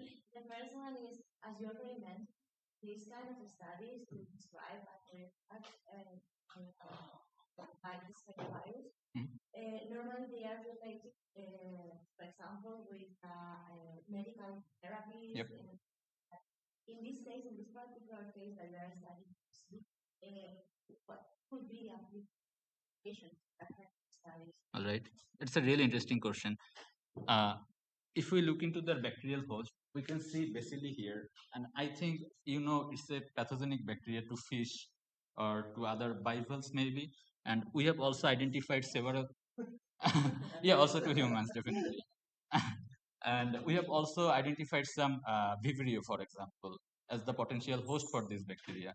So, and these bacteriophages are specific to this bacterial host. So I think there can be really good implications. And I know some labs for example, from the University of Copenhagen, they are now working on something called Cure for Aqua. They are actively using these bacteriophages to combat these fish pathogens. And if we go for the human disease, it's a completely different discussion. But Eastern Europe is doing great in this regard. For example, in Poland, they are actively using bacteriophage therapy to combat the multi-drug resistance bacterial pathogens. But in that regard, we use lab-based analysis and multiple trials to go into that phase. But for fish, I think they have great potentiality. This has a great, and not only with fish, also for example. Yeah, exactly. Exactly. Also reptiles.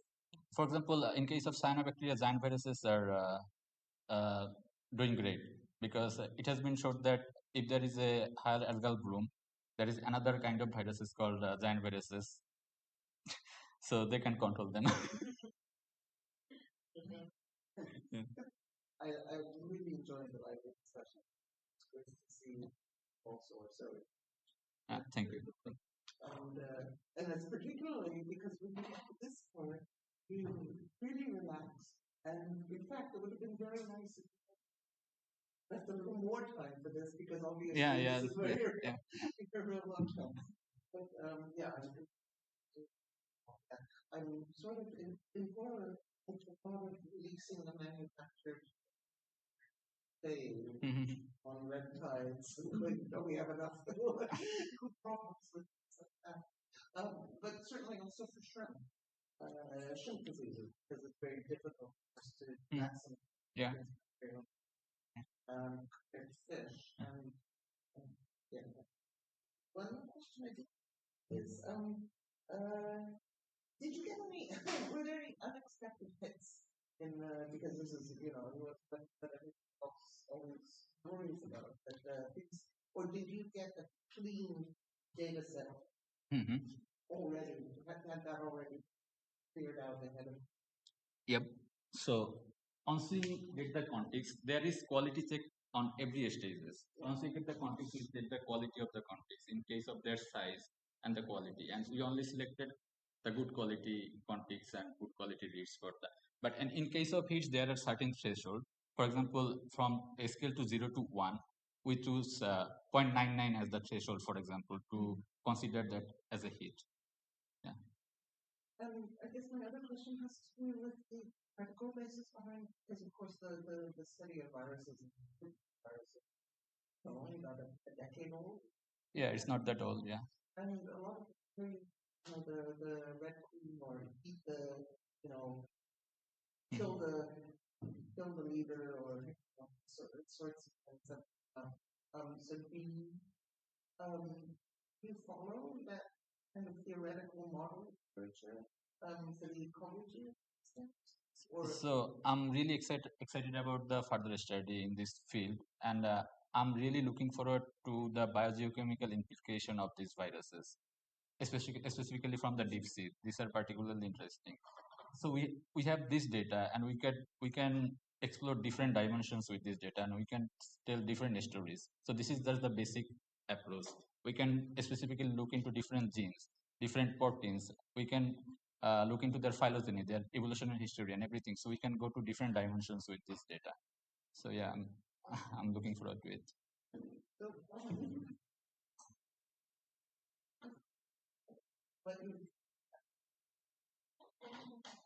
Yep. Yeah. So, how has the taxonomy of viruses changed? All right. And in the future, how will you carry out the auxiliary metabolic gene research? So taxonomy and auxiliary metabolic gene, right? So that there is a big change in the taxonomy of viruses in 2022 by the International Committee of Taxonomy of Viruses. So the previous taxonomy was more based on the morphology. So there is a particular order called Caudovirales, and this order included 3 families of viruses: Myoviridae, Podoviridae, and Cephobiridae. And this order were abolished, and a more genomically coherent classes were introduced. So we used that updated taxonomy for our study, and this class is called Caudovirales. And the second question was about auxiliary metabolic gene, right? So just a background: auxiliary metabolic genes are the genes carried by the viruses that are highly homologous to the host bacteria, and they perform a specific metabolic function. So my future direction will be, I want to look into a specific auxiliary metabolic gene, for example, the photosynthetic gene from the cyanophages, and how can they influence the metabolic pathway, and how can they help viruses to exploit the host cell. Yeah. Awesome. Thank you.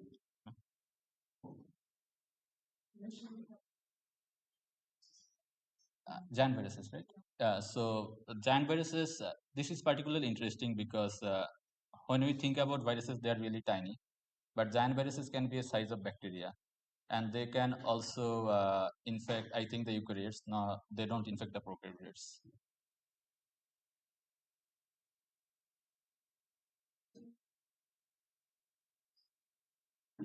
So that's great. Thank you very much.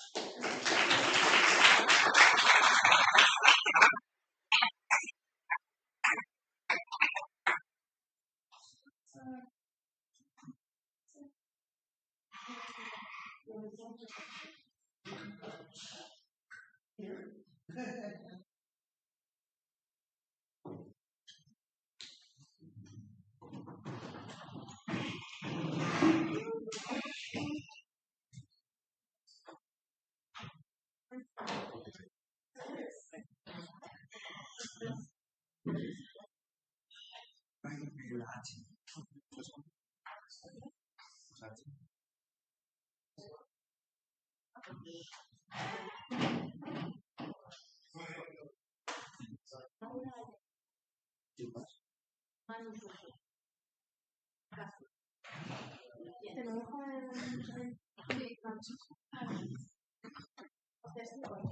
Ya, pero yo he querido ya. Eso no nada más. Tú estás haciendo más cosas, ¿no? Claro. ¿Qué más cosas? No sé, lo de la luz, por ejemplo, yo ni me preocupaba. Yo, pero porque no se veía bien lo de ellos, ¿eh? Ya. Break. Transition.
Está grabando ya, ¿no?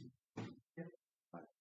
Okay, so let me just a brief introduction to the jury, which is Per Aber from University in Baltimore, and then Gaisel Borrell, Carmen Alonso, and myself, José Luis Piña. We three are from the University of Oviedo. Gaisel is the coordinator in Oviedo. And that's all we need to know. It's your first, yours. It's already recorded, so just go ahead. Use the remote, and you have 15 minutes and 15 minutes of questions. Okay.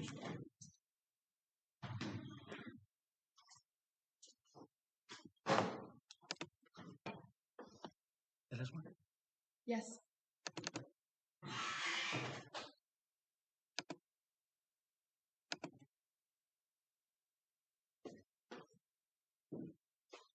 So hello everyone, I'm Alice Berry and I'm going to present you my project on the effect of erosion on the nest depth of sea turtle and its impact on the temperature inside the egg chamber.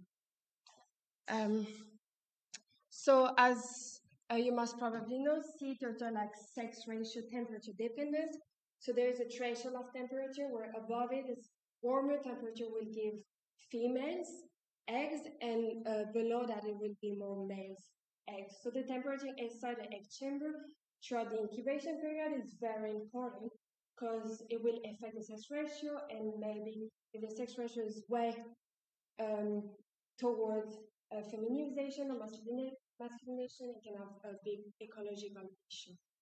So here is some graph from the activity that we have at the station. So I was in a station in Costa Rica on the Caribbean side, and that was Caño Palma Station, which is part of an association in Canada. And so we have a 5-kilometer transect at the beach called Playa Norte. And so what we're doing is like monitoring and then conservation of turtle. Now there's 3 main species, which is the green turtle, the leatherback turtle, and the oxbill turtle. Sometimes loggerheads are seen, but not that much. And to give you an idea, so the green turtle are like high numbers. Like in 2022, we have over 700 nests in the 5-kilometer transect. So it's really high, and then it doesn't really follow a clean pattern, but it's like the number increased through a couple of years and then decrease and decrease again, so it goes like that. There is not clear pattern. Where leatherback is in clear decline in our beach, and in 2022 we only had 20 nests.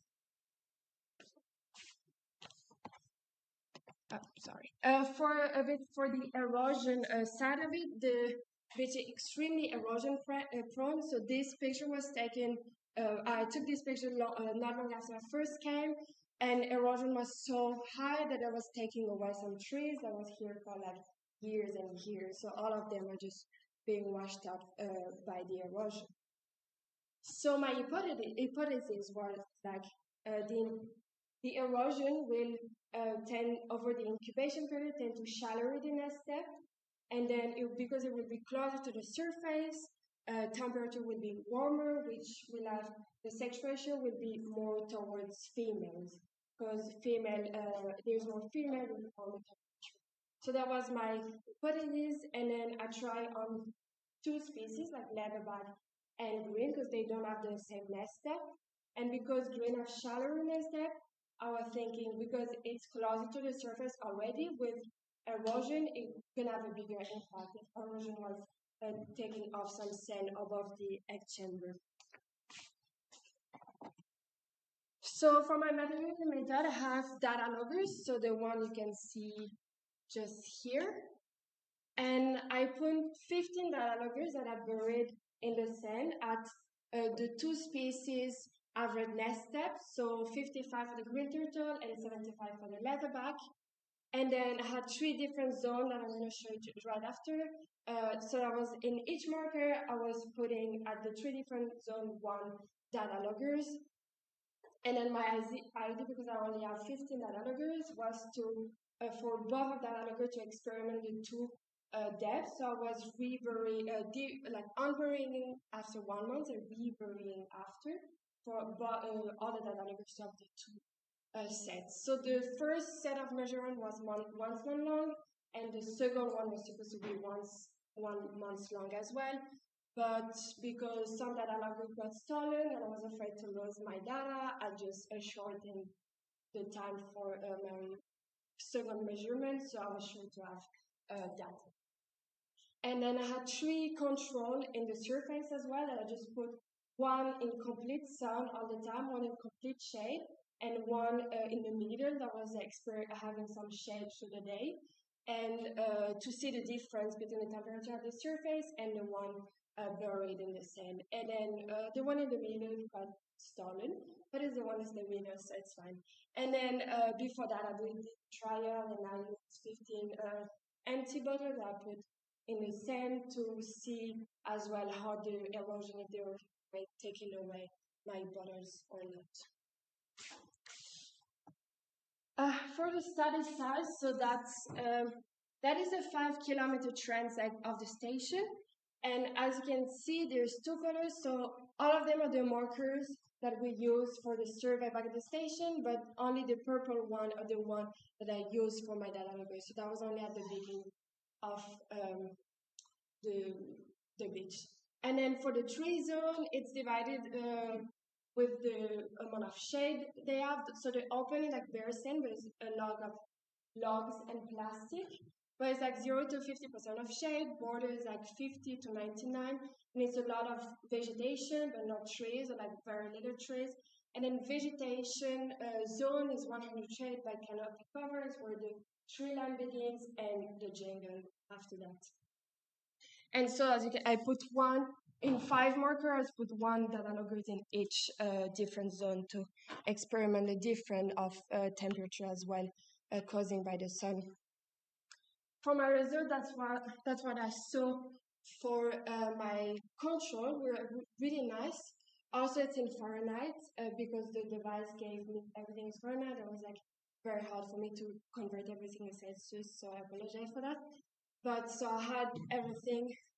So my control in complete shade and complete exposition to sunlight have very different results. So you can see that in the sun we have very high temperature, whereas shade is less high, which is really nice. And then we see during the night as well, it's kind of the same temperature, which proves that it's kind of a good control. Because after that, my data gave me that for all of my buried one in the sense. I didn't put the 15 of them, but like they all look kind of the same. That is vegetation for the marker 3, border for the marker 5, and open for the marker 11. And then the variation you see at the end is because I took them and I put them at the station 1 week before to use the data. So that's why. So the erosion rate that I have maximum was like 15 centimeters above the chamber. That was really low, and a lot of them are like only 2 centimeters retrieved. Yeah, because if I go back quickly to the experiment, when I buried the bottle and I had a rope, and then I buried the bottle and I put a mark at 55 or 75 centimeters, and then I was able to see if there is centimeter retrieved from the mark I have done at the beginning. So that was how I was calculating the erosion rate. And so by calculating this way, yeah, the maximum was 15, but a lot of them were like 2 centimeters, 1 centimeter. So there was no erosion rate above the chamber. But this one, even though there is only 6 centimeter maximum above the chamber for this one, a cliff was really good. That was a really eroded zone, so the cliff was very close to it. And so on the side, I was only 20 centimeters away from the chamber, so very eroded on the side. And the sun was going directly as well on the cliff. So even with high erosion, you see it's around here. You see there is no change even with high erosion, which is really nice. For the multiple regression analysis, I found significant result for the p-value, for the depth and the different zone, which is interesting, which not look like the graphics. But then when you look at the adjusted R square 0.20, which means that out of all the variation that cause a significant difference of the temperature through time, only 20% is explained by those factors, meaning that it's not enough to say that the temperature is the thing, the erosion is what causing any change in the temperature. And then here's a little recap on all the average pro data pro measurement, and pro zone. And in Celsius, it goes from 26 to 30. The average for a lot of them are around 28. And then the zone as well are very close to the average. So it's really nice. So you might think that there's like just no erosion happening when I was doing my research as well, and I was erosion rate above my egg chamber. But that is a graphic that I've done as well by measuring from the eye island. I was measuring the distance between the eye island and my markers through time to see how big was my beach. And through over a month, you can see there's a lot of difference. So you can see like the beach was very eroded for marker 3, 5, 7, and 9, and then get the beach for weeder and eroded again. And 11 doesn't really follow this trend because I was already very eroded when I first put my beach. So it kind of stayed just very, and as you can see, it's the one like there was like 11, 9 only between the high tide line and the marker, which is very few. Visually, it's even more impressive because this picture was taken the 20th of January, and then to give you a reaper, so this sign, and he's here as well, but on the other side, just turned on, and then but those three here can be seen here and here, and here and here. So 20th of January, that was a really complete normal vision. I was able to walk on for like few meters. And then 6 days after only, the open zone was completely eroded. And then the border zone was getting eroded as well, with the roots getting exposed. And then 1 month after, which we stayed like that quite a lot. But 1 month after, that was just the sun. Like this difference is quite impressive, I think. I was just eating, and the sun had to be taken off because it would have been washed out by the wave as well. So the erosion was happening anyway. But what was happening is like erosion didn't happen like I thought it would. Instead of gradually taking off some sand, it was just not moving. If that was happening like cliff, it was retrieving a lot of sand away. And which is kind of a nice result for me because I expect like a more all or nothing phenomenon where if the egg chamber is before a cliff, if the cliff doesn't reach the egg chamber, it's going to be no impact on the temperature, and then the sex ratio will not be impacted. So the only danger really for the turtle that nests there will be that the cliff come and then high enough to take away the entire egg chamber. So it's kind of a good news because it's limit, at least temperature is not in impact for that. And then for the difference between turtle and leatherback, what at first I thought green turtle, because they have shallower nests, they would be more impacted. But because there is no variation, even though it's very eroded, leatherback are more impacted because they're nesting almost mainly in the open zone, whereas green turtle can go further away, and whereas leatherback, because of, I can show you here, because of those roots, leatherback doesn't like to nest because it's fragilized a lot and it's really hard to dig with those roots. And green turtle are way more savage, like they don't really go, and then you're going to nest here and even in the vegetation. But leatherback tend to nest exclusively in the open zone. And so erosion that's happening is really, that's where we have a big decline as well, because with the erosion happening more and more at this stage, there is less and less open zone, and so there is less and less place for the leatherback to nest. And then to find a solution is really complex as well, because you could, some researchers find out that the roots that we just saw is a very good way to limit the erosion impact, because it kind of maintains the sand together and limit at least it less fast. Because it kind of everything like stay together for a while. So it's kind of better, but then we just saw that leatherback are very impacted by those roads. So it's kind of a tricky situation because even if it seems like a good idea, leatherback will be even more impacted if the proliferation of this plant happen.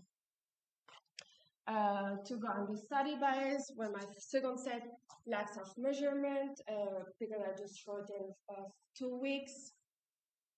And then the temperature does not take into consideration the real temperature inside with the eggs, because when their eggs are getting laid, they're really warm, so it's like increase the temperature, and then towards the end of the incubation period, there's also the metabolic heat happening, which increase a lot. And then even in the clutch, with all the eggs together, in the middle, it's warmer temperature than in the side of the clutch next to the sun. So all of that is not taken into consideration, and I just put there like an empty bottle in sand in fact. And then finally, the dynamic profile of the beach was a bit of an issue sometimes as well, because my zone were not, sometimes I wasn't able to put my data loggers in the open zone because I was too eroded, so I had to put in the border of the border zone and in the middle. So that was quite hard to like respect the zone when there was already a lot of erosion happening. So to conclude, as I said again, like there's no real impact of the temperature and no variation, which is really nice because I mean that the sex ratio will not be changed. And the only thing that is happening is like if the cliff is passing by, it will take away all of the eggs. And then further study can be made. There's a lot of study to do around that. And then, like for example, the variation of the rainfall to the season with the degree of erosion, because we know that turtles are influenced by the amount of rainfall, and the nesting behavior influenced by that. And erosion as well is a change highly through the season, and then suddenly it's very eroded period instead of less eroded. So it's Thank you.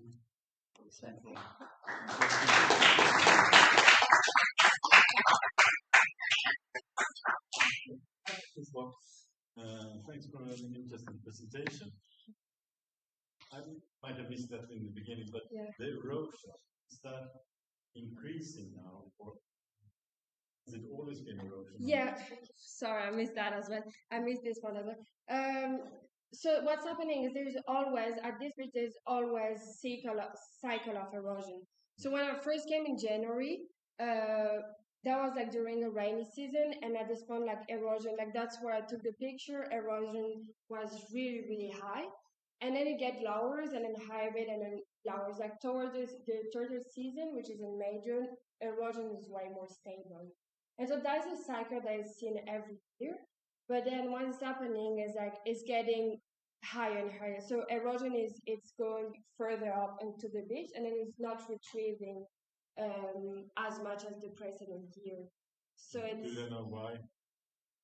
No, I think I think it's a very complex phenomenon, and then I think like I was thinking to link as well to see if there's anything with the phenomenon, like El Nino and La Nina as well could have played a role in that, and but I was a bit outside my. Because erosion is seen on a much larger scale. Yeah. And it is basically naturally dynamic process. So you have erosion in one place and then the sand coming in another place. Yeah. And I was wondering if you could relate that biology, the turtles change each according to where the sand comes. So the issue with the turtle is that they are very high fidelity to the beach they're born in. So they're gonna always come back to the same, and that's a big issue with the turtle because you could think because of the high erosion they just have to switch. Because even on where I was, there was like some part of the beach were way more eroded than less, and then further away there was no erosion, and then that was kind of switching around through the weeks.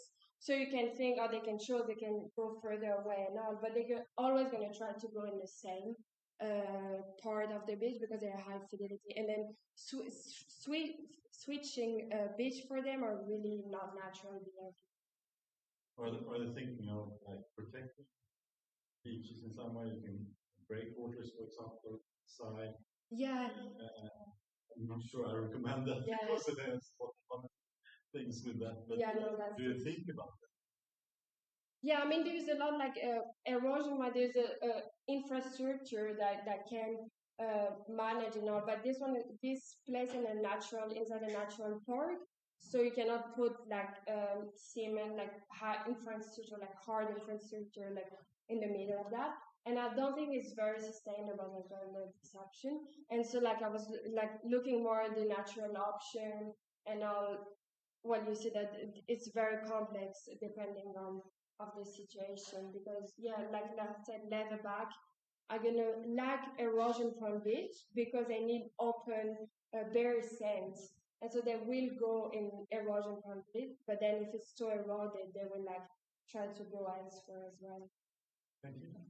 Okay. So, congratulations on your work. It was a very good presentation.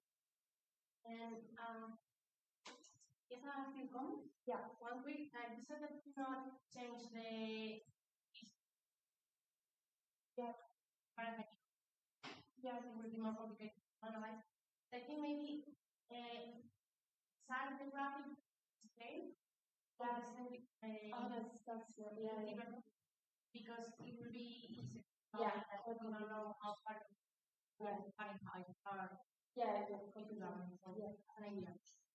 And as I'm thinking that you don't measure, and you said that pieces obviously there are X and S because of the dynamics of the biome. And maybe something that change, lost more heat. Maybe the conditions is not there. But they can lose more heat or have more heat when there are eggs. Less maybe in some, I don't know, those conditions in the lab, you can test how the temperature is lost when it's more close to the surface, having in the model how actually. Yeah.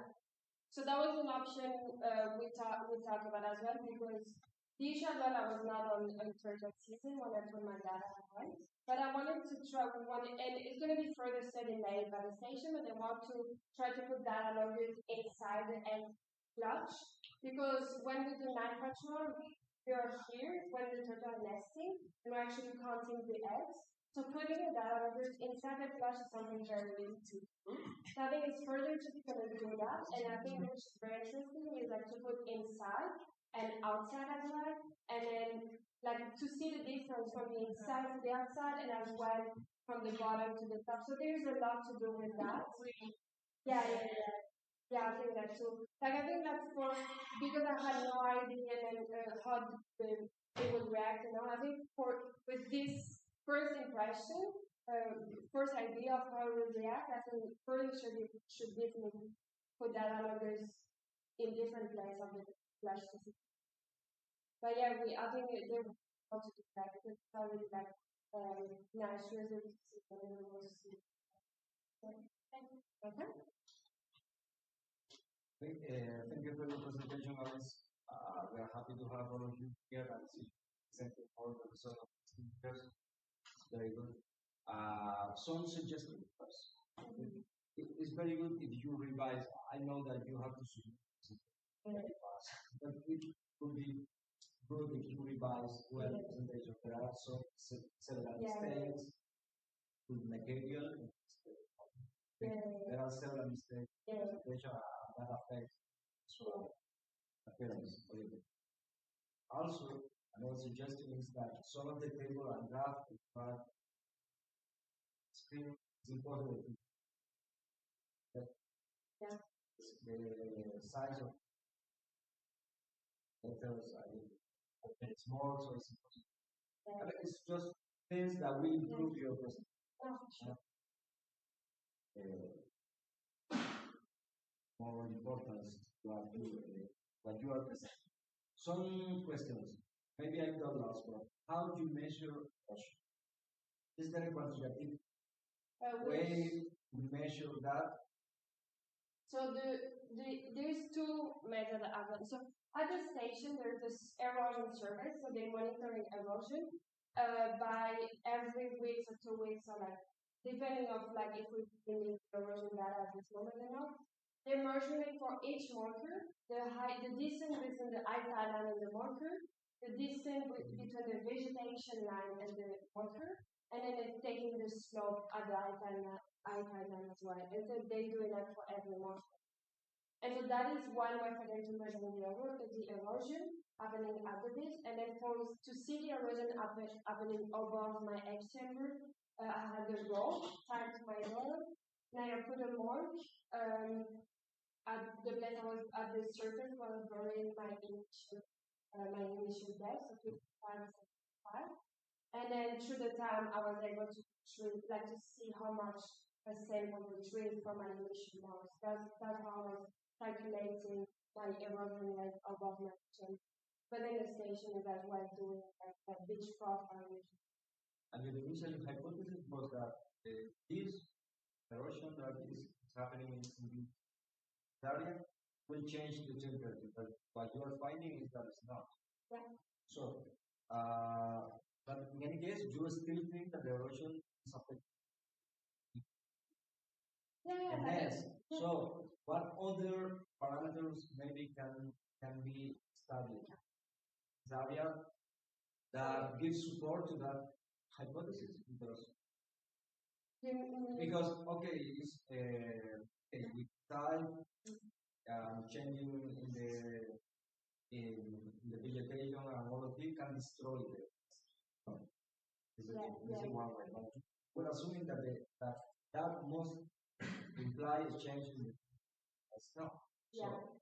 You mean which other can imply a change in temperature, or which can affect the action? Both. Okay. So affect the temperature.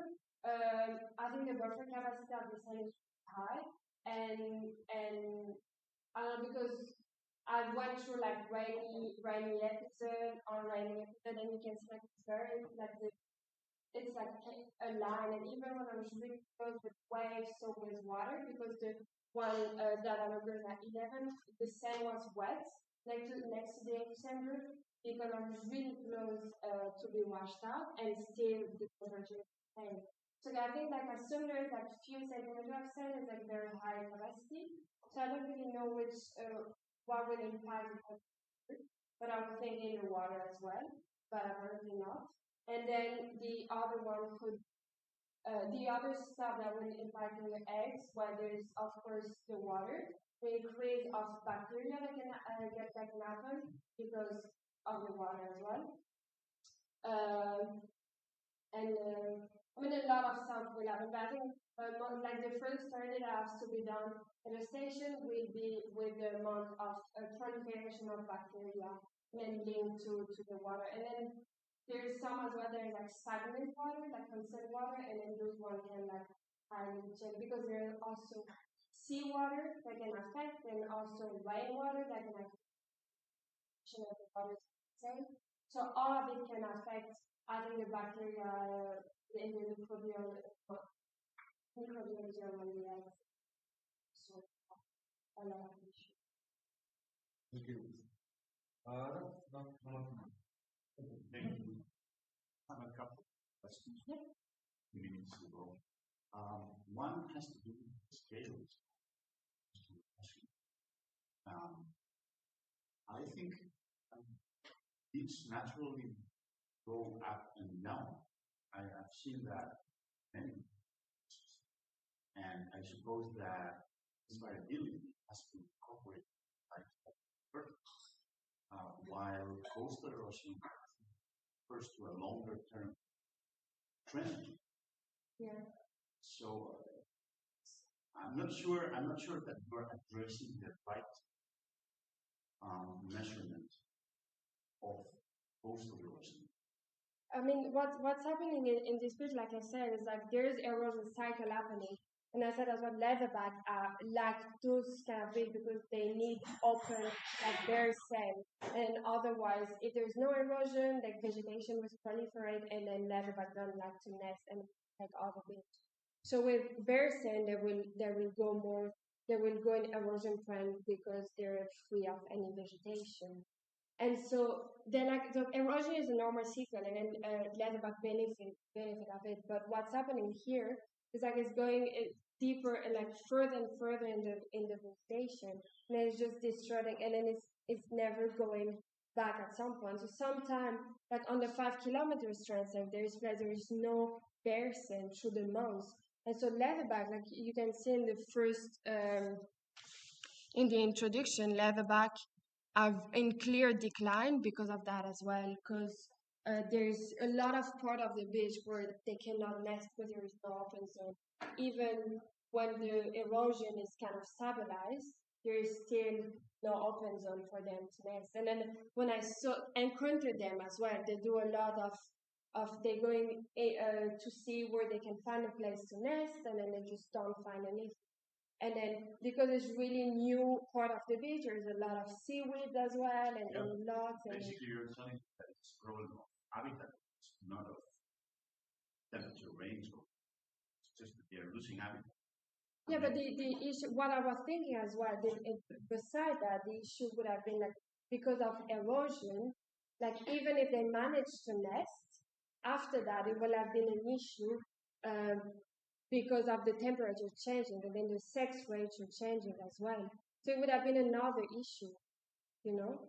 But then it's just limiting the issue to the habitat loss, like you said. But I thought that was another issue with the temperature. Thank you.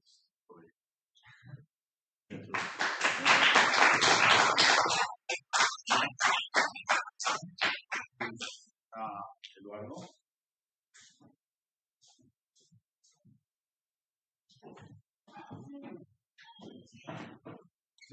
It's okay if I sit on this side, right? Oh, yeah. ¿Cuál es el tuyo, Eduardo? Este, ¿no?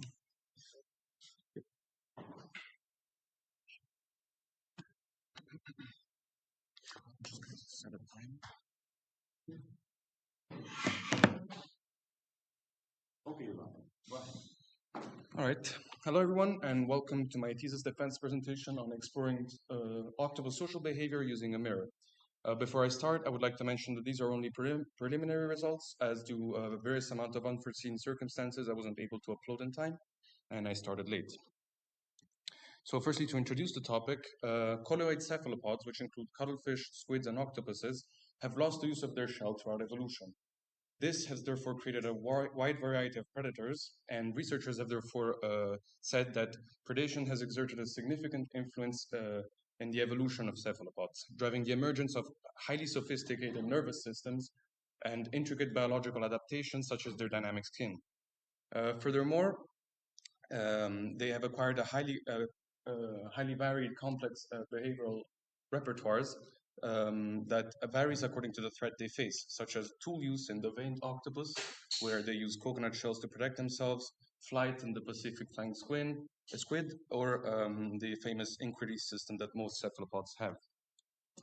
Predation has therefore triggered the emergence of a highly developed camouflage system that allows individuals to almost instantaneously change their body patterns through neuromuscular control of unique skin organs such as chromatophores.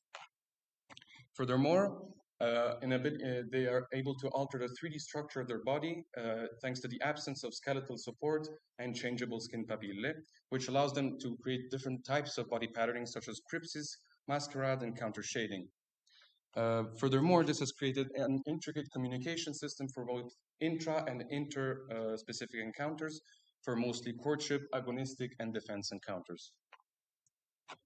Cephalopods are therefore of great interest to researchers as they have independently evolved highly cognitive and intelligence abilities after having diverged from other vertebrates over 550 million years ago.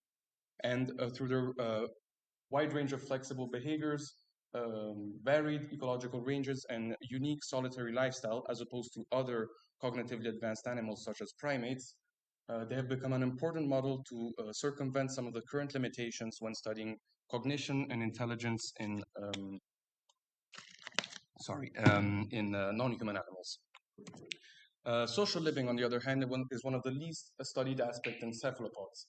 Group living has mainly only been observed in squid, which have been reported to form large fish-like schools. Cuttlefish and octopuses, on the other hand, have been mostly defined as asocial animals that mostly try to avoid any kind of reciprocal interactions. Some octopus species have been reported as living in higher densities, but territoriality does not seem to constitute a strong aspect of social behavior for these animals. In etology, or animal behavior, mirrors have been classic popular tools to study animal cognition, more specifically to study self-recognition in animals, but also to imitate encounters with a conspecific and usually agonistic encounters. More specifically for octopuses, Amodio and Fiorito in 2022 have concluded that in laboratory conditions, mirrors may be a useful tool to study social behavior in octopuses. However, this is not enough to prove that it's a strong tool, and therefore my thesis aims at exploring the effectiveness of using mirrors to study the social response of the common octopus, Octopus vulgaris, using priorly obtained or historical data. I did this using classified behaviors and studying the intensity of crypsis, which is a type of camouflage behavior. Furthermore, I wanted also to explore the effect of body size on these same variables. So to get going on the materials and methods, sampling was conducted in two different locations. Firstly, the historical data that I mentioned was collected by my supervisor in 2015 in the Azores Islands in Portugal, where trials were conducted on 17 different animals, whereas I tried to apply the exact same methodology in the marine protected area of Capo Milazzo in Sicily, Italy, where I managed to do trials on 2 different animals. So trials worked as follows. During the scuba dive, the observer would place a stimulus, so either a mirror or a panel, at a distance of about 30 to 50 centimeters from a priorly chosen octopus in its den. Then they would place the camera so that the angle would include both the stimulus and the octopus without being too close to the den. The trials, so both stimuli were tested on the same individual, the mirror and the panel, for 20 minutes each, with at least 5 minutes of interval between both trials. And which stimulus to start first, this was done randomly by a coin flip, for example. So we have an example here of the experimental stimulus being the mirror, so a reflective surface, and the panel being the control stimulus, so it's an opaque gray non-transparent panel. The behaviors observed were then separated into 4 different classes, the first one being attention and exploration, which includes behaviors such as head bobs, arm reaches towards the stimulus, or approaches towards the stimulus, among other behaviors. The second class was avoidance, for example, stone grabbing, as we can see there, where the octopus grabs stones and shells and protects itself in its den, or just active avoidance of the stimulus. Thirdly, we use self-directed behaviors. These were used because in various primate species, it was seen that when faced with a conspecific and showing anxiety and stress, they would do self-directed behaviors. In the octopus, this includes a cleaning maneuver or grooming. And lastly, I studied 2 body patterns, crypsis and unilateral, which are both type of camouflages. So to analyze the data, I use the video analysis software Boris, which through the use of an ethogram allowed me to record the frequency and duration of a set number of behaviors using pressing various keys. So now for the second part of my thesis, which was studying the intensity of crypsis. So for each of the videos that I mentioned, I took frame stills for every video at 10-second intervals. For each of those images, I used a scoring system set up by Hanlon and colleagues in 1999 to determine a certain intensity of crypsis, which was based on 4 different criteria: brightness, color, pattern, and shape. For each of these criteria, I would assign a value of either 0 or 1, respectively being no match and match with the octopus's background. giving a total score between 0 and 4, 0 being a conspicuous individual and 4 being a highly cryptic individual.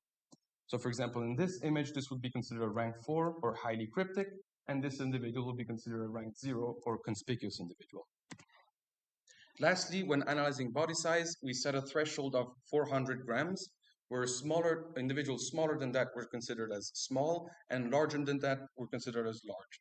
If you would like more details, sadly I don't have enough time to explain the details, but if you'd like more details, you can ask about it at the end of the presentation.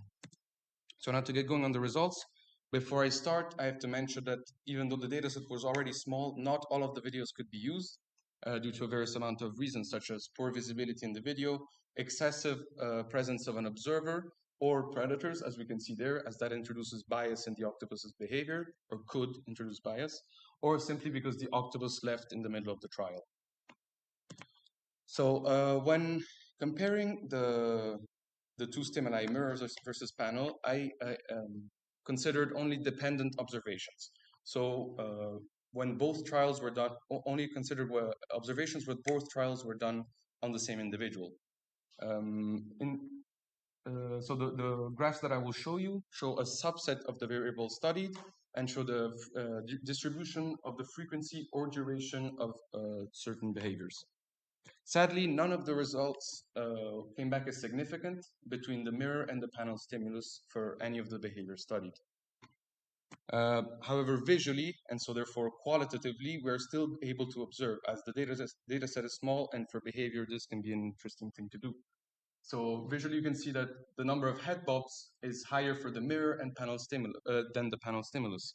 That, in addition to the number of arm extensions, which is higher towards the panel than the mirror stimulus, and the latency to touch or interact with the stimulus being lower with the panel, tells us that individuals were more attentive towards the mirror, but more reluctant to interact with it. And therefore, we may qualitatively and only qualitatively discuss that individuals were less keen to interact with a reflection of themselves or a conspecific. Well, not themselves, because it's not self-reflection. But so then when studying the effect of body size, I did this separately within the mirror and panel groups, separating the two different size classes. As you can see, there's the addition of a new element to the graphs, which is small individuals in yellow and large individuals in purple. Again, almost none of the behaviors came back as significantly different, even though it looks like it for some of them, between the two body sizes and within the mirror and panel groups. One behavior did come back as significant, and this was the number of arm extensions towards the mirror, which was significantly lower in smaller individuals than larger individuals. This result, in addition to qualitatively and visually interesting results, such as the latency to touch being overall lower for larger individuals, and the duration of crypsis, which seems to be much higher for smaller individuals, again shows us that small individuals were more, this is qualitative discussion, but seem to be more scared of the mirror stimulus and therefore of interacting with it.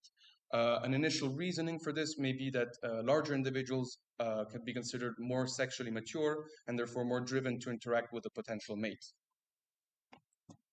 So then to look at the other side of my study, which was studying the intensity of crypsis, firstly, when looking at, using the scoring system used by Hanlon and colleagues in 1999, firstly, when comparing the overall difference in the intensity between the mirror and panel stimuli, we can see that there is a highly significant difference within the images for both groups.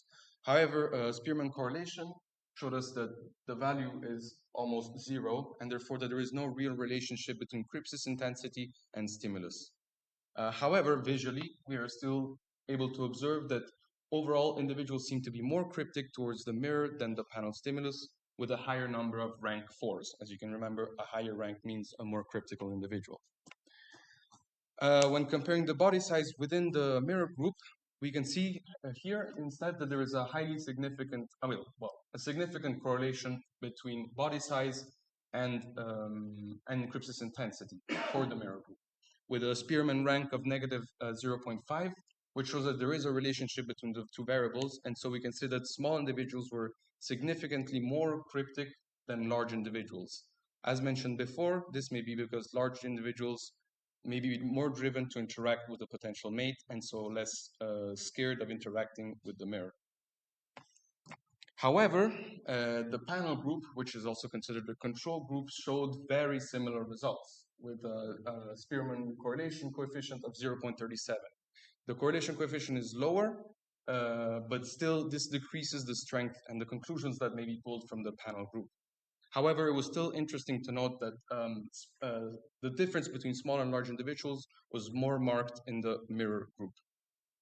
Lastly, I used interclass correlation coefficients to study the inter-observer reliability for everything that was analyzed.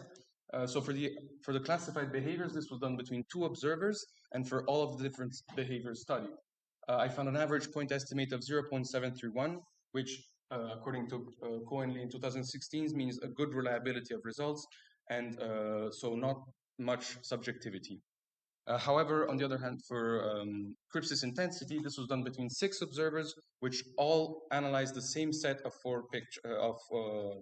same 4 sets of pictures. And here I find an average point estimate of 0.35. The value is very low and therefore shows poor reliability and very subjective results. This was expected, as I don't know if you noticed, but I mean, when studying the camouflage of an octopus, many things can come into consideration, like the size of the screen, the brightness, if the observer is tired or not, and many other, among other factors. So to give some current conclusions and comments about my study, some interesting differences were found between the mirror and panel stimuli. However, most of these were not significant, which may be due to a small data set.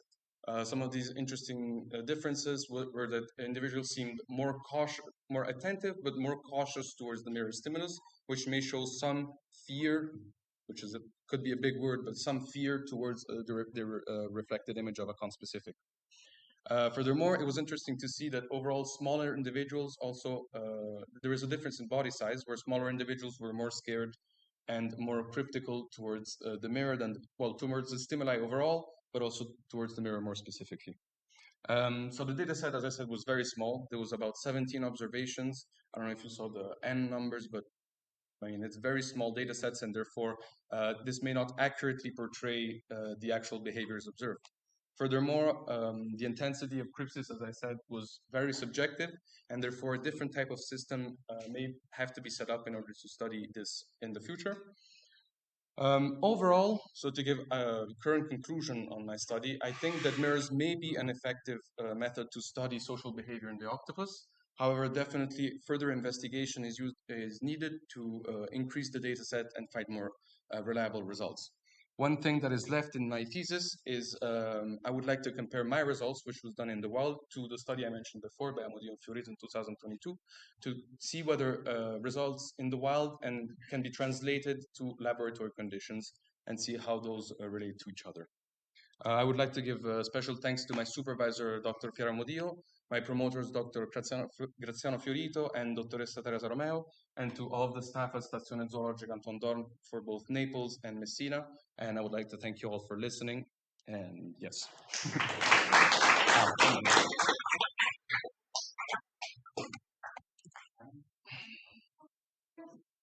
Okay, so first of all, congratulations.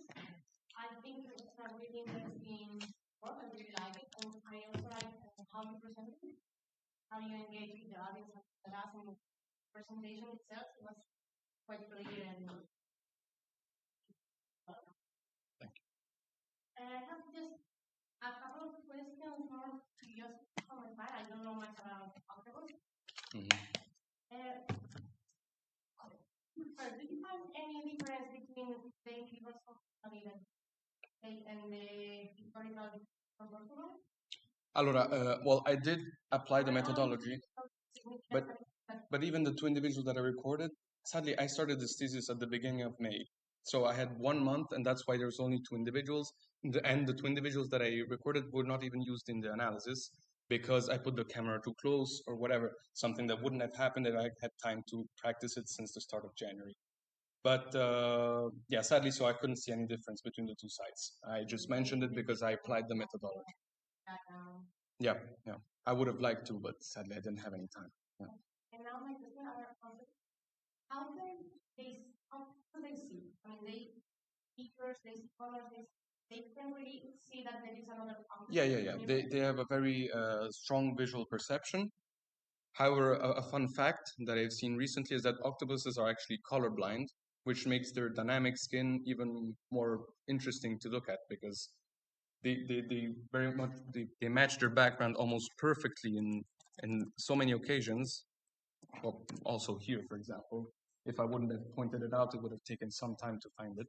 But yeah, it's visually they see that there is a conspecific, and also I know the social interactions are not common, but they do happen for mating, but also for cannibalism encounters. So they do recognize various species. Are you planning on comparing the interaction, the mirror interaction? What's that? That could be very interesting. Actually, in one of the videos, which wasn't used for the analysis, so they started the experiment with the mirror, and then they saw that there was an individual who wasn't far at all, and they saw that the individual actually started going towards it, and they could start to visually see that one of the individuals was running away and the other one was going towards it. But it would be a very interesting thing to see, to compare. But as I said, it's very difficult because octopuses are very elusive, so you can't see them, and rare encounters. And in the wild, it's very rare to see an actual encounter between two octopuses. So that makes it more difficult to compare results for a mirror and results, actual results between two individuals. You could do it in laboratory conditions, but that creates quite a big bias for animal behavior.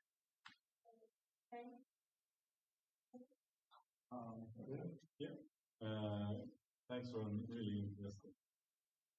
Studying behavior must be really hard. Yep. Study of animal behavior is hard anyway. So I like your approach, but of course you have too small sample size. But if you trust your results now that you have the patients, what could that mean in real life? How do you translate that into behavior in the team? That they and the touch and the translation of that situation. That's a good question. Actually, this is it's a very preliminary study, as there's basically nothing has been done on this, and so this is really to try to set a baseline on what social interactions could look like. And since encounters, as I said, are so rare to actually observe in the wild, this is to assess the effectiveness of this method to assess social behavior in the octopus. So what behaviors are most common, if they have any if it makes a difference. Well, for my study, if it makes a difference with a random object, is it the same if I put a mirror or a can of Coca-Cola? So this is to set a baseline on how and what behaviors can be seen during social encounters between two octopuses. Thank you. Congrats, Eduardo. Thank you. Well done. Beautiful. I have just curiosity because we have been working. I saw that you introduced the body side. Yes. What was the reason behind? I will go back to it. Oh, wait. So, well, in octopuses in general, there's very high variability between sexual maturity and size. So it's very difficult to actually choose a threshold. But there is an overall consensus that males are considered juveniles up to 250 grams, and females usually are considered juvenile up to 500 grams. Since we were not able to sex all of the individuals and use the exact weight, we had to set a threshold to create these two body size classes, which were small and large, based on a threshold of 400 grams, which was more or less. But it is, it's not. But sadly, it's very difficult to. But the interaction between two adults, an adult and a juvenile, have been described. Or do you have any data about it's the same, it's not? I am just connecting this with cannibalism. And about the differences that you found in adults and juveniles about the behavior, you know? Yes. I mean, the adult octopus have learned something from when they were juveniles, Yes. trying to escape from predators, Exactly. I think trying to not be eaten by Mhm. the neighbors. I think that would be more the case. I don't think there's actual strong evidence yet, but I mean, just thinking about it, since I already saw that smaller individuals were less keen to interact with a conspecific, I would assume that larger individuals would be more usual for larger individuals to go towards smaller individuals than vice versa. As small individuals would try to hide and go away, but that, as with any species, not only with octopuses, as you know, size does make a difference when interacting with same species and also interspecific interactions.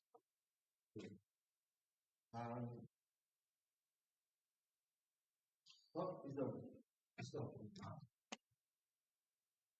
Congratulations. Thank you. For your well-received.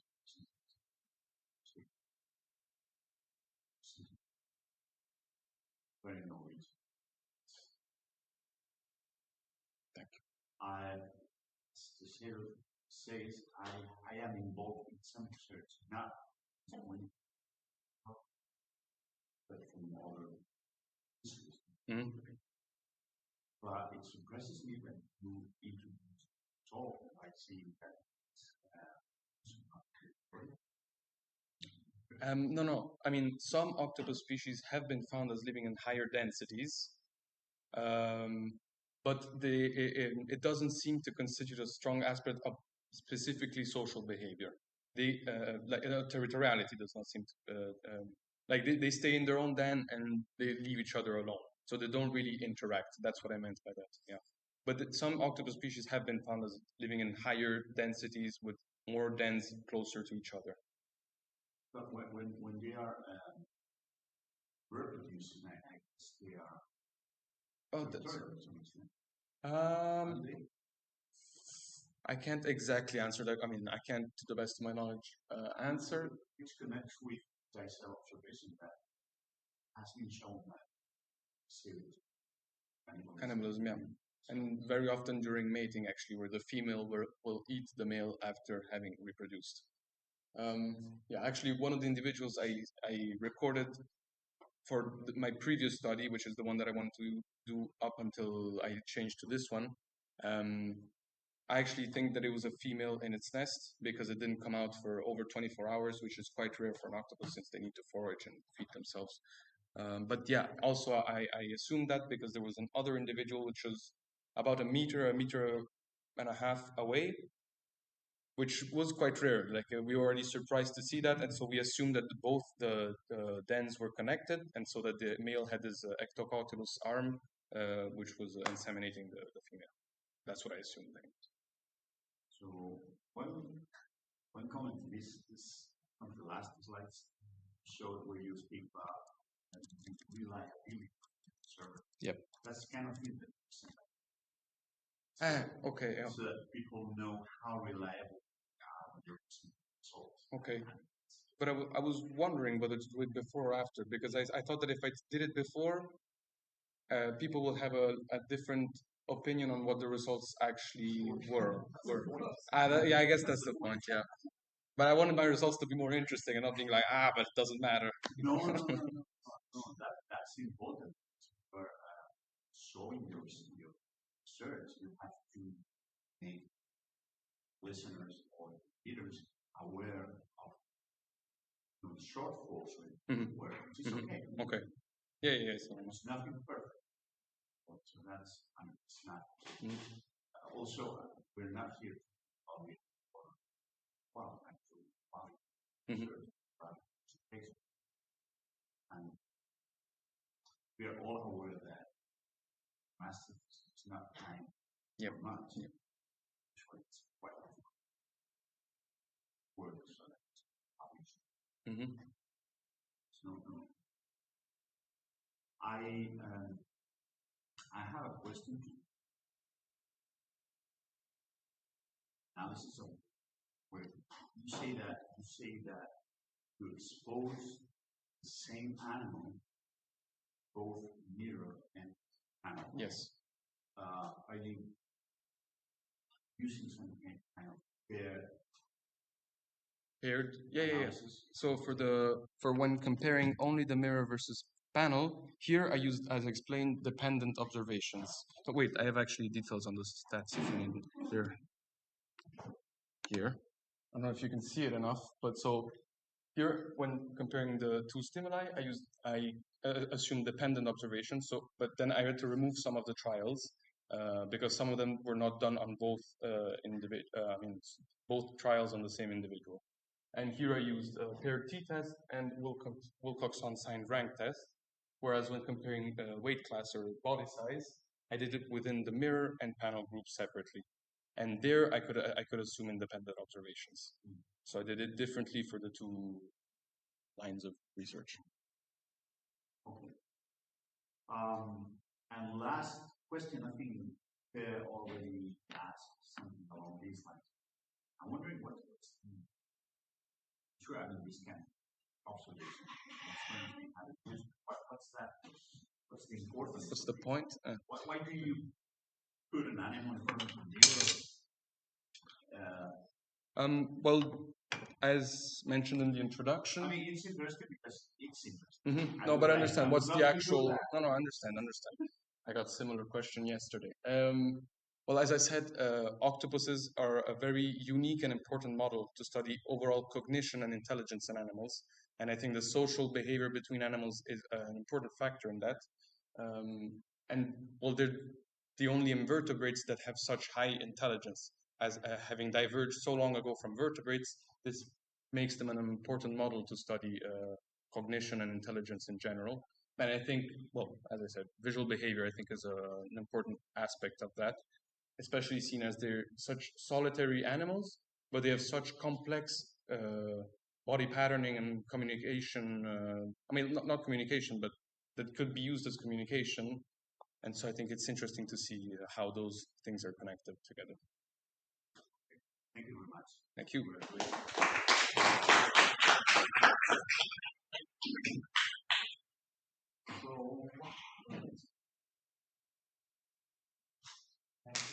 First of all, I want to say I'm also second to Congress.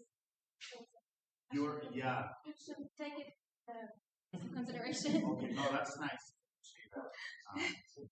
Sorry. Okay.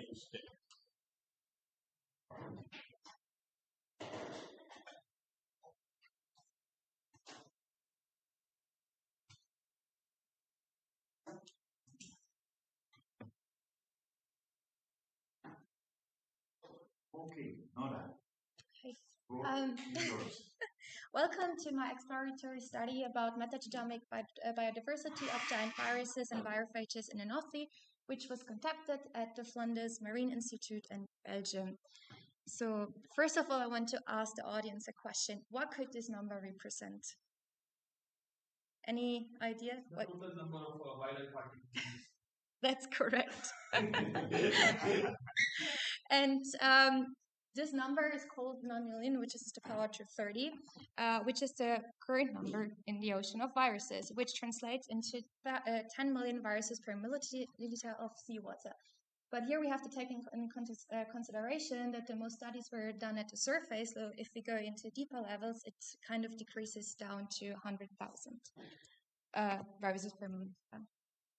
So what is the ecological function? There are two main functions, which is the viral shunt and the viral shuttle. And the viral shunt is the lytic infection, which releases the nutrients, which then are available as dissolved organic matter, which can be uptaken by other organisms. And the viral shuttle is the export of carbon to the seafloor, which happens through, while the lysis is happening, polymeric molecules are getting released, which aggregates with the cell debris and also, for example, like fecal pellets, and they're sinking down as well. So in general, they play an important role in biochemical cycling and carbon sequestration. and because of the lytic life cycle, they're shaping the bacterial and planktonic community structure. So if we want to understand the fundamental food webs, we have to study marine viruses. What are the difficulties in virus research? So in general, viruses cannot be cultured, so they're going to be cultured with their hosts. So because of that, we don't really have, or we have a poor understanding in the virus-host interaction because we cannot study them separately. So one of the solutions is the metagenomic approach, which is done here in the study. A second problem is that there are no universal marker genes, for example, with what you probably know about the bacterial one with 16 sRNA, or the eukaryotes, they're using 18 sRNA. So it's really hard to study the ecology and evolution of viruses. So what in virus research is being used are hallmarker genes which are present in a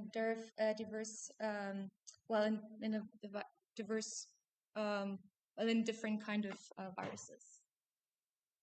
If we look into the taxonomy, there are two different official classifications.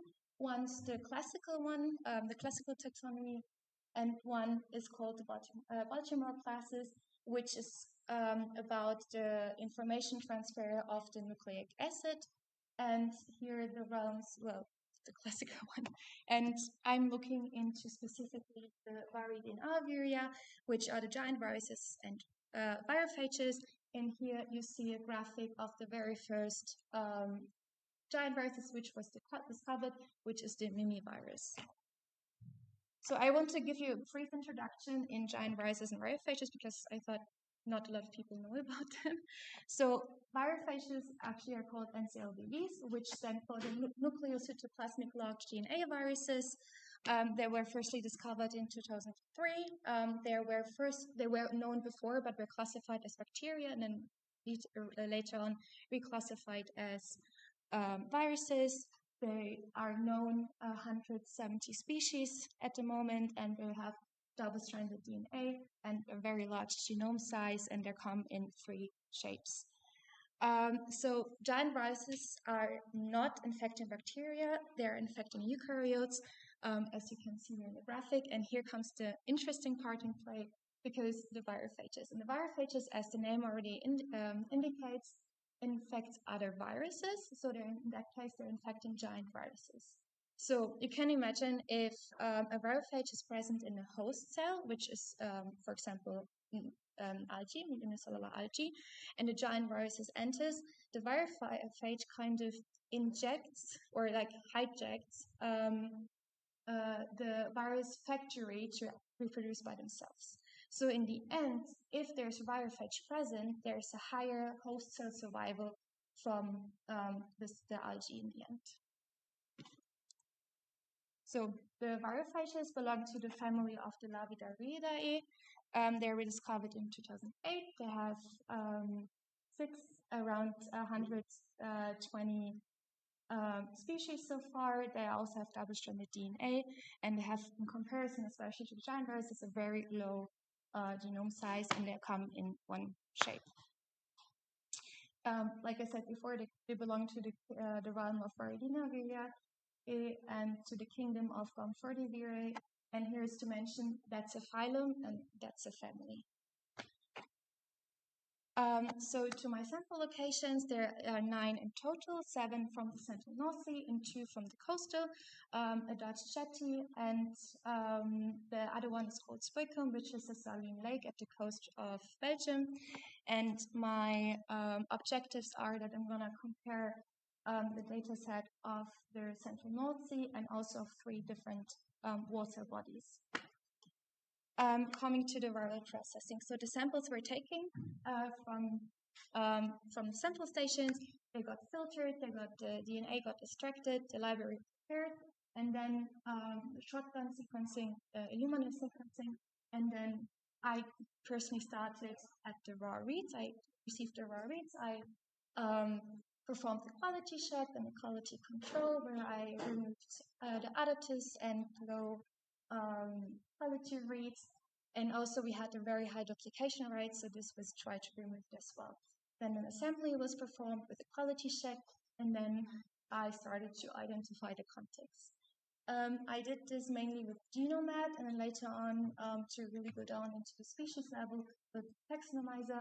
And on this, I'm currently working. I'm trying to construct a phylogenetic tree with different approaches. Like this is approach which is just specialized on the giant viruses, which is a tool which was published last year. And this one is what I'm trying out by myself. Because I also want to look into phylogenetic analysis for the virophages. So I'm using the gene prediction which was already made by Genome. And if you're interested in the scripts,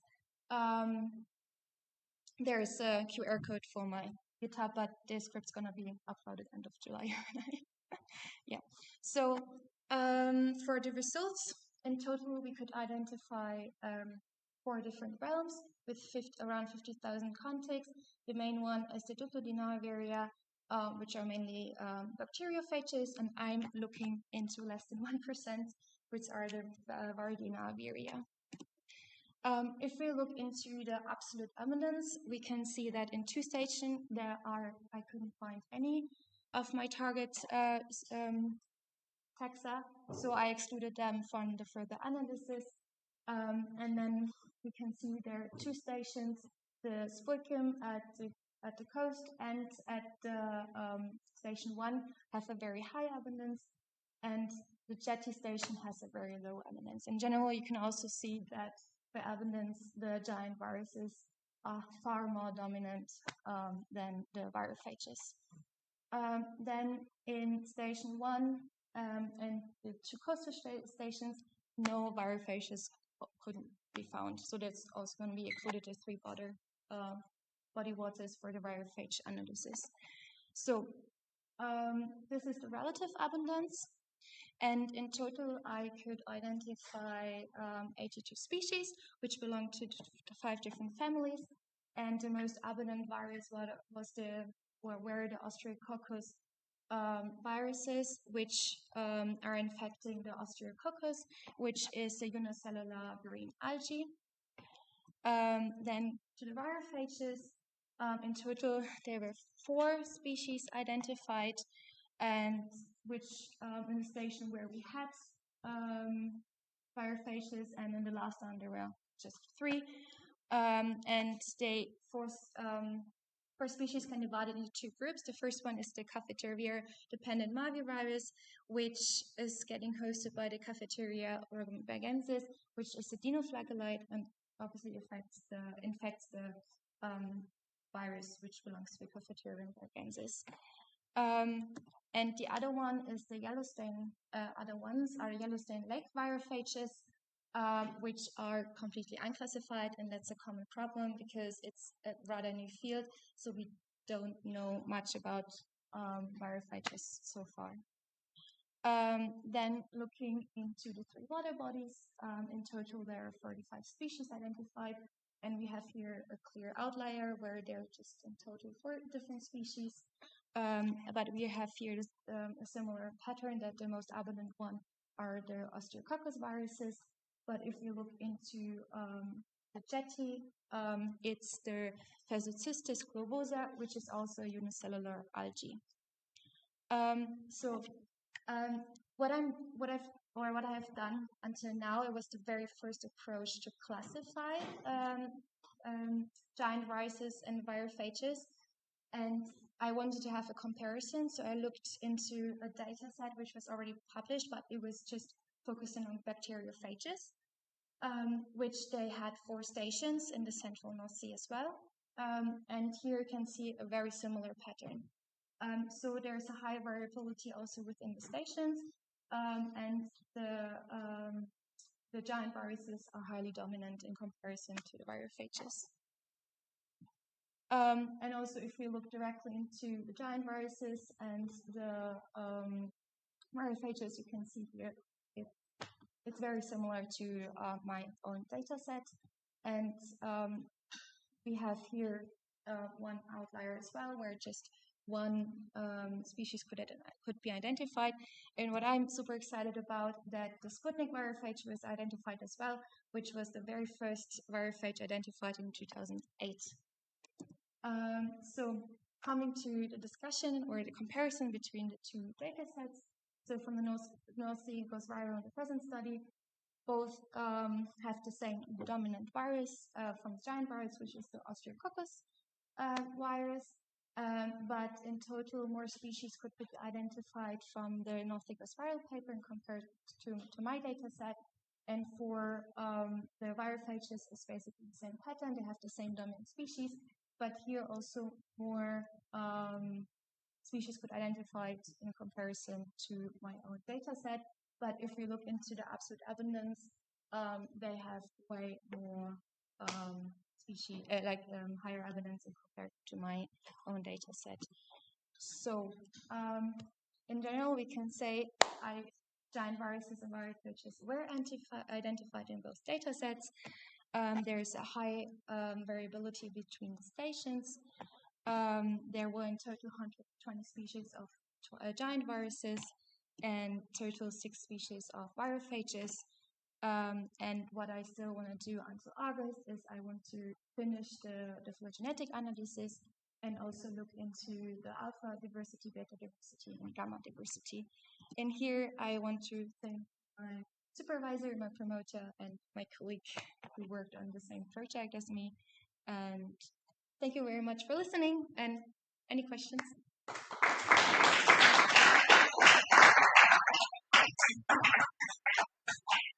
Yes. Yes. Congrats for your presentation. Well, it's the same that Jose was saying for previous presentation. We know about time that you have for things. Metagenomic, you need to wait for the rounds, they send to the results. So there are a lot of time that not depending on you. You are waiting for the data. I'm saying this because don't worry about it. There are so many master that have been sent that has to be now results. Yeah. That's not a problem at all.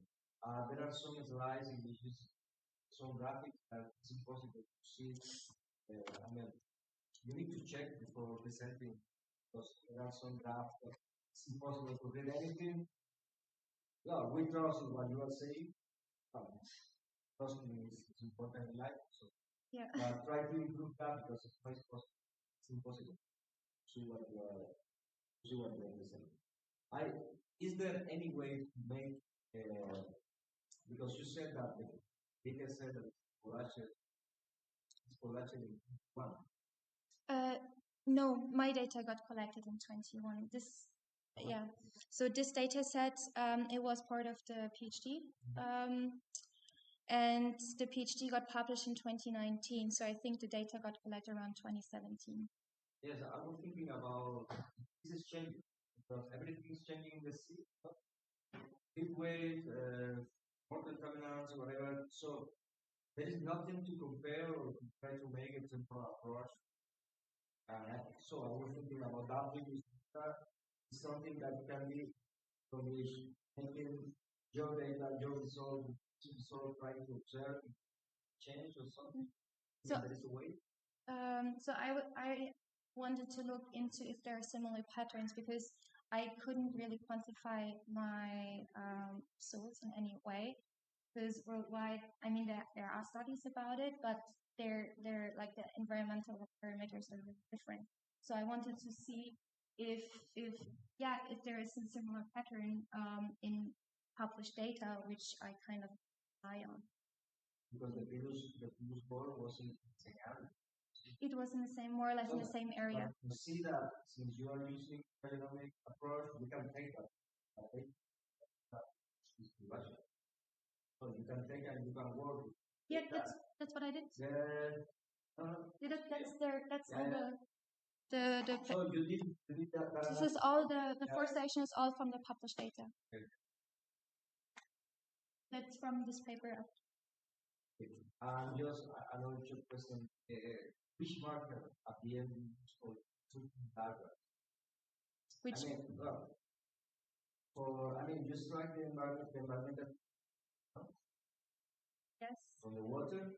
And You mean the adapter? yes, It was so because you used shotgun Illumina sequencing. It was like a universal adapter with TrueSec. yes, but you I wasn't. you did a PCR. I mean, I know that you take the raw data that came to the lab. I know that, but how were the library I mean, using these markers to quantify the virus? I'm not sure about that. I have to look into it again because also the library was prepared at the institute who sequenced. You said something about that. So they're working with bacteria. We do 16S. Oh, you mean the the hallmark genes? I'm sorry. Okay. So there are different ones, and It's a concept. Hmm? It's a concept. Yes. So if you look here, so the thing is, every tool is using different marker genes. For this one, they're using in total 5 marker genes. So they're every time they're really different in every tool we're using. It's a true answer. Yeah, but here there were 5 which are specialized or just found giant viruses. And for the other ones, I have to check it then. But it was here the TrueSec library from NCBI was basically used. Thank you so much. Thank you. Well, congratulations. I think it was a great presentation. There were some issues with the figures that said on where the sample came cannot be seen properly in the projector, but overall it was a good. I just have one curiosity, to be sure I understand it correctly. You get the raw data on all the seconds, and like you chose one group of viruses to study that was your interest, and because there are more words, more species, the same raw data, right? Yes. So to be honest, there was so we were two students, and we were supposed to get our own data set and work on bacteriophages. But there were problems with the data collection and with sequencing. So we ended up losing one data set, and the solution was that we were both working on the same data set. So I decided to look into giant viruses and biophages, and it was a change which was done more or less 2 months ago. But it's also the main reason I'm submitting. Yes, I noticed some of the similarities. I was here in the I know, yes. So I saw your colleague. Yes. And why did you choose this group of viruses? Why? Okay, so my personal interest in them. So because in general, I'm so the main idea when I had looking for a master thesis, I wanted to look into bacteria, and then I got the offer of viruses. It's like, yeah, going smaller is a great opportunity. But then I got to know about the giant viruses, and it's okay, they're the same size, and people or like researchers thought for a long time, because I think the very first time they were under public eye was in the 80s. But then they need like 23 years to actually say, okay, no, it's not the bacteria, but the virus. So I was interested in that and to the function more or less from this virus. And obviously with that the virus phages, it's it's also not public eye that there are actually kind of entities which are smaller than the general virus, and they're able to infect other viruses. So I was interested. Thank you. Thank you very much. Thanks. Really interesting talk. I've heard about these viruses. So, and you're self-defined the number of species, and then it's variable. I'm an ecologist, so I'm interested in how can this be translated into something ecological, your results. Maybe it's too early, but you can speculate. You found some dominant species, yes. Yeah. So if we What's If the ecological translation of that? where was it? So basically here. So we know that like the giant viruses, especially, they're infecting eukaryotes and especially microalgae. But for example, they can also infect isopods or amphipods as like higher, but especially they're infecting planktonic organisms. So they're basically controlling blooms in the end. So with, for example, if you look into it's not really seen, but into this species, we know that at this point where this data was collected, there was a bloom of the species in this area at the jetty. So that's why this is highly dominant. So basically, it's really shaping the planktonic then structure. Actually, but when Rally is infected, die. Yes. So But it will the bloom will go down. not necessarily, because yes, of course, the aim of a virus is in the end to kill the host with the lytic life cycle. I mean, there are also other life cycle of viruses, but all the nutrient is suddenly available in the water. So, like, the species can take up the nutrients as well and actually grow in the end. So another thing. The song is water song, but the number, well, when you see them, is that from infected organisms or is it just the ones that are free in the water? Mostly free in the water column. I mean, there are proviruses, but I didn't really look into them.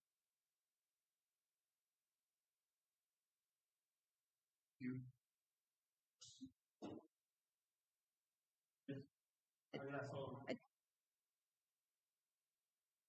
no, so I really like the fragmentation of the pipeline, and I was wondering how you assemble The context. How I assembled the context. what are countries and how.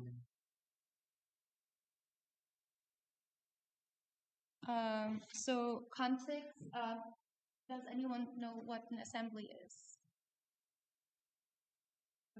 So you have to imagine when sequences are coming from the Illumina sequencing, they are highly fragmented, and those fragments are called reads.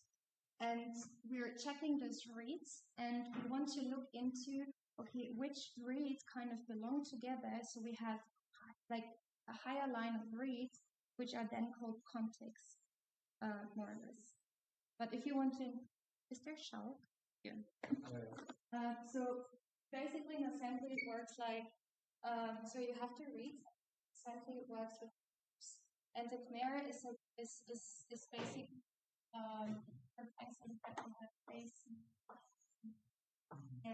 So in the and the Khmer, like how assembly works, is that it kind of takes all the colors and aligns it to each other. So the next line is CCAC, for example. And this goes on until all of these are used. And then you have here the context. That's basically how something works. Yeah.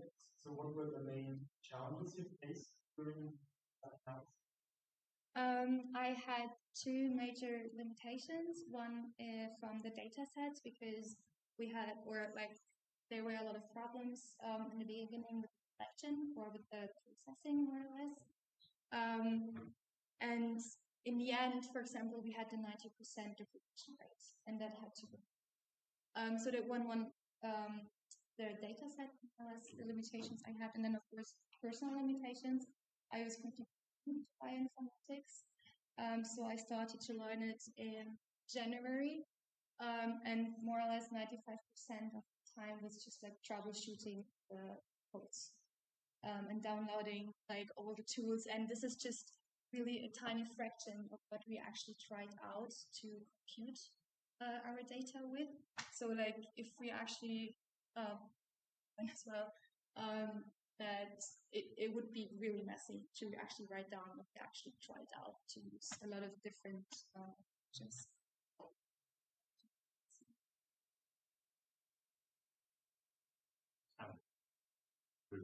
yeah. You're looking at giant viruses. Giant viruses or NCLDVs. And viral virophages. Yes. Okay. They have some sort of parasitic. Yes. So I'm wondering. Yes, how they cannot leave without the enzymatic chain of other viruses. So basically, the giant viruses, it infects the eukaryotes, so it's completely untouched from the virophages. But the virophage depends on the viral factory of the giant viruses to reproduce. So yeah, and it's more or less a symbiosis between the host organism of the giant viruses and the virophage. So my question is, you have input data set from different sample, water sample? Yes. How many? The water samples in total, mine own 9. 9. I was wondering if some way of looking at the correlation virophages and giant viruses. See if there is any specific between them. Yes, so, and the results, you can see that there is quite a different abundance in the virophages and the giant viruses. And unfortunately, all the virophages which were identified don't match up with any of the giant viruses. But there are like another complications with the virophages, which I thought about because I like, why is there such a difference? And I looked at the literature and I could. So it's basically what my personal answer is, but it's not scientific. Is that there is because also for the Nautilus viral paper has exactly the same result. There's problems with the collecting itself, or the processing. Because, for example, like there are different fragments, and because the fragments of the virophages obviously are smaller than giant pieces, and there are within the tooth a certain thresholds. For example, everything in the genome, everything below 3,000 base pairs is just getting like more or less is not used in the process because the tooth are not able to pick it up. So that might be a solution why we don't have virophages and crystals.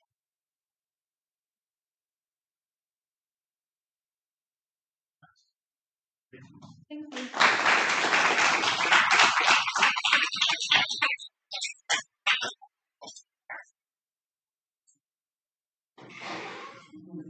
It is supposed that all of you are already accepted. I was so happy. But honestly, I couldn't miss it. That's so nice. I was you're very much like for sure. So happy to choose this. Yes. It was super interesting. I applied for